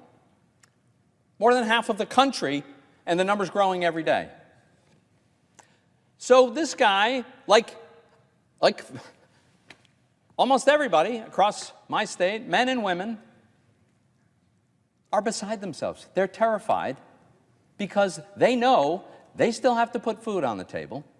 They still have to pay the rent or a mortgage. They still have to clothe their kids. They still have all the ordinary expenses of living, and they're not allowed to earn a living because of the extreme measures we are taking to try to avoid an absolute catastrophe with this disease. So, Mr. President, that's why so many of us in this body have worked so hard for several weeks now, but very, very intensively in these last few days to try to deal with this fact that we have a potentially lethal threat and an economy that is disappearing. I mean, literally, the bottom has fallen out, it is going away, and that is enormously devastating to the people we represent. So we have quite sensibly said, we need to focus on these individuals first. The men and women, the families that are as I said, terrified, and understandably. So what did we do? Last week we passed a bill that went right at, first and foremost, the people most directly affected by this. Paid medical leave at full salary for a couple of weeks. Paid leave thereafter. Paid family leave if you're looking after someone who's affected by this, including if it's your kids, because they can't go to school because the schools are also closed. But that wasn't all we did. We also bumped up the federal share of our Medicaid program, the program that pays for health care for low-income and poor people. We increased the share that the federal government would pay for that. We increased food stamps. I mean, we were trying to find ways, and we did, and we passed it with an overwhelming bipartisan vote. That's done. That was last week. But we recognize that that's not enough under these circumstances, because not only, things just keep getting worse. So we took up the bill that we put on the Senate floor today. And this had a huge sections designed also to help these individuals, these families, these men and women who just can't even go to work. One of the things we did was we made the unemployment insurance program much more generous. We dramatically increased the payments that you're able to get if you're unemployed, because we realize there's going to be huge numbers of people who they're not legally allowed to be employed, in a way. So several $100s a week more above and beyond what's already there, that's in this bill that our Democratic colleagues voted against. Several $100s of additional every week payments to someone who's unemployed. But that's not all we did for individuals. We recognize it's going to take a little while for those changes to work their way through the system. And so we said, what's the fastest thing we can do to get money in the hands of these folks, these poor folks who are wondering, how are they going to make the next car payment? And what we did was we said, we're going to send a check in the mail. That's what we're going to do. To low and middle income wage earners, a significant check. How significant? $1,200 per person, per adult. So a married couple would get $2,400 plus $500 for any children they have. So a married couple with 3 kids living anywhere in America who are wage earners, who had middle or low income, they get $3,900, $3,900. That's the check that would be arriving in a couple of weeks. If the check doesn't get there, let me just make it clear why. It's because our Democratic colleagues voted no. They voted against sending that check. We thought that was important, to get that in the hands of the people who needed it. But that's not all we did. We also felt like, we don't really solve this problem until we defeat the virus. We've got a health care issue at the heart of this. We recognize that. And so we have all kinds of provisions in this bill, and many of the provisions were priorities of our Democratic colleagues, because this was a bipartisan process from the beginning. They know that. Like the plan to boost unemployment insurance. And by the way, not just the payments were increased, but we expanded eligibility. We allow people to qualify for unemployment insurance who in the past have not qualified. People like self-employed folks who historically have never qualified for unemployment. Under this bill, the one that our Democratic colleagues voted against, they would have qualified. But as I say, Mr. President, we also focused on health care. And some of the things, 20% increase virtually across the board for Medicare payments to hospitals. You know why? Hospitals are in trouble. One of the reasons hospitals are in trouble is they had to decide to discontinue elective procedures. So those surgeries that you'd like to have, but they're not absolutely essential, they're not happening. Well, that's how the hospitals pay the bills, those kinds of procedures. And they're not happening because they need to keep the beds available for a surge, a potential surge, if it should happen, in coronavirus victims. So we recognize that 20% increase virtually across the board for Medicare. Big expansion in telehealth. Why is that important? So that you can get the professional advice you need without having to show up in an office and potentially infect a whole lot of other people. It's a no-brainer, right? A lot of money for some of the materials that we need to do the testing, tests themselves. Money to create the swabs that are necessary to get the sample to run the test. Free tests. It's all in the bill that our Democratic colleagues voted against. And that's not all. We have $75 billion for hospitals in other forms, other than just other than above and beyond the 20% increase in Medicare. $75 billion. I can tell you for sure, every hospital in Pennsylvania wants that, needs that. Actually, I know that's the case for hospitals all across America, but our Democratic colleagues voted against sending $75 billion to our hospitals at a moment when they desperately need it. $11 billion for vaccines and treatment. Look, this is the ultimate solution, right? When we have an ability to treat this virus so that if you're infected, you're not really harmed because there's a medicine that'll take care of it. That's ultimately a really important goal. But we don't have that yet. We don't know what that is yet. We need to fund the research and development of that medicine that will turn this into a minor nuisance rather than a threat against our lives. And how about vaccines? One day we'll have a vaccine. I want that day really, really soon. And so we've got $11 billion in this bill to accelerate the development of therapies and vaccines. That would be the bill that our Democratic colleagues voted no on earlier today. $5 billion for FEMA Disaster Relief Fund because they've got all kinds of expenses that they're incurring as they try to address this. $10 billion to keep our airports open because they're not getting the revenue that they normally get in the form of the tax that's on a ticket because nobody's flying. There are no flights. There are no passengers. So there's no revenue. But we need to keep those airports viable for the moment we can begin our restoration, our recovery. So we've got $10 billion. We got $20 billion for public transit. I've been hearing from the folks who operate the public transit across Pennsylvania. They've got the same problem everyone else has in one form or another.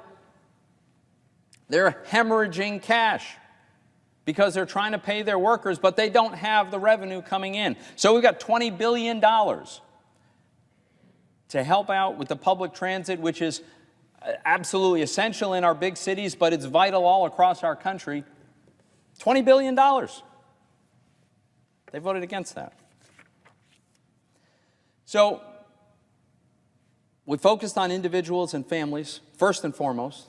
We focus on what can we be doing, everything we can, many ideas from our colleagues on the other side about how we can improve this virus. And yet there's another thing in this bill.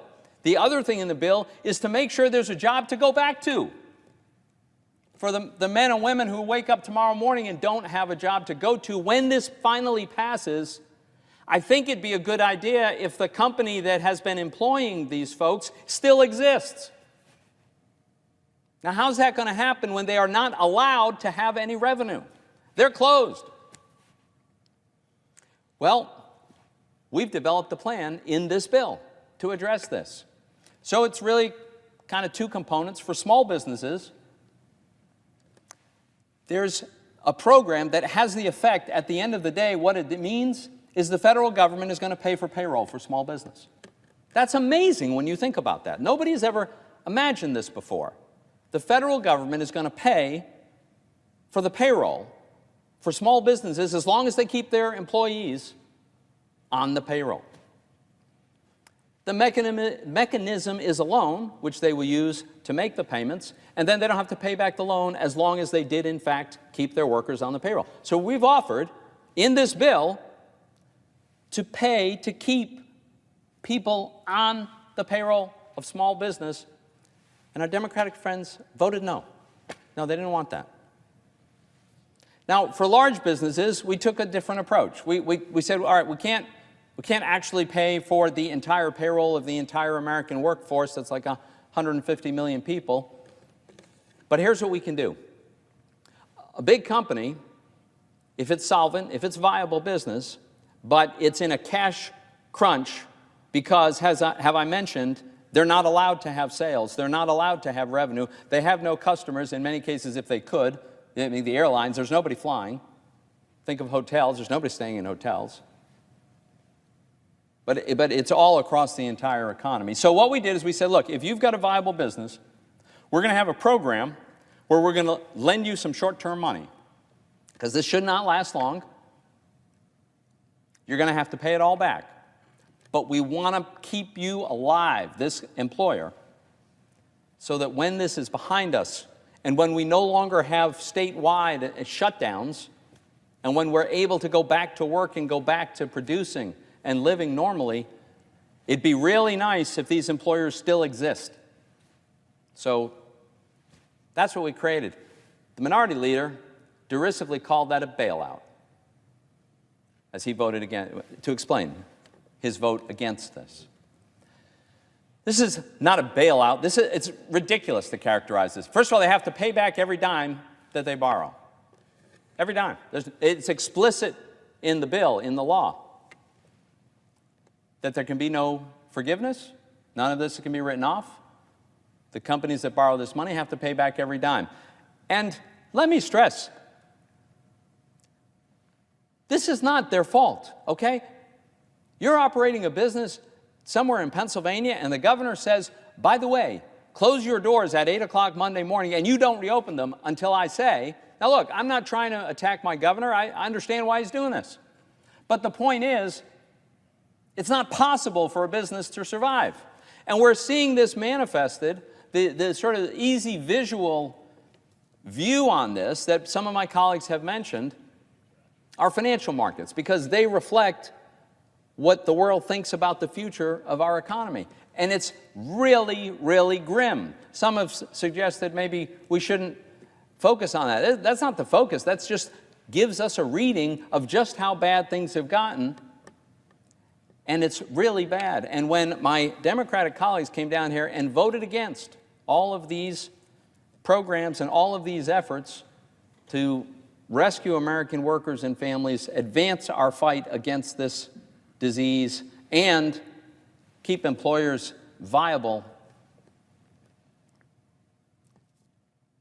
I was just shocked. I just can't believe that they would do that they would come down here. And I can only conclude that they don't understand the urgency of this moment. I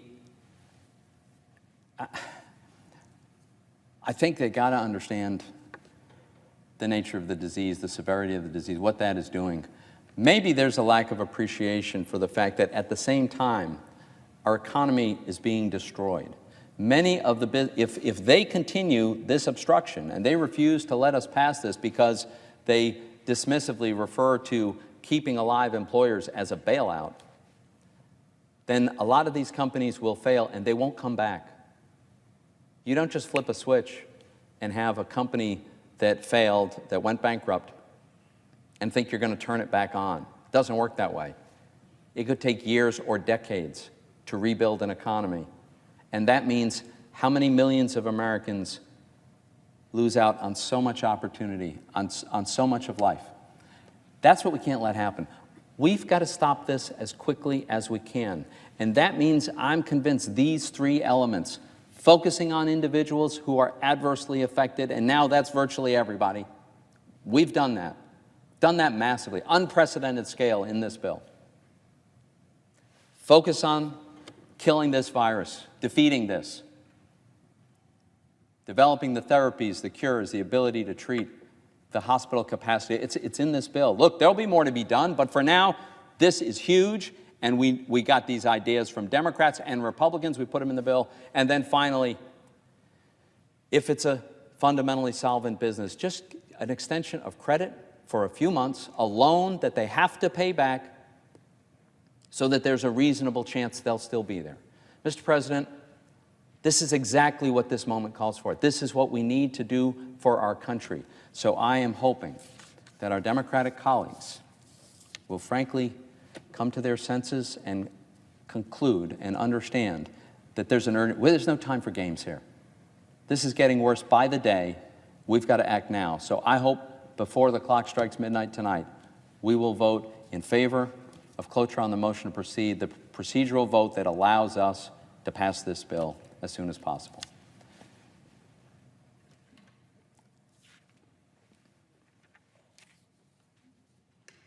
Mr. President, I ask unanimous consent that the Senate stand in recess until 10 tonight. Without objection. Senate stands in recess until 10 p.m.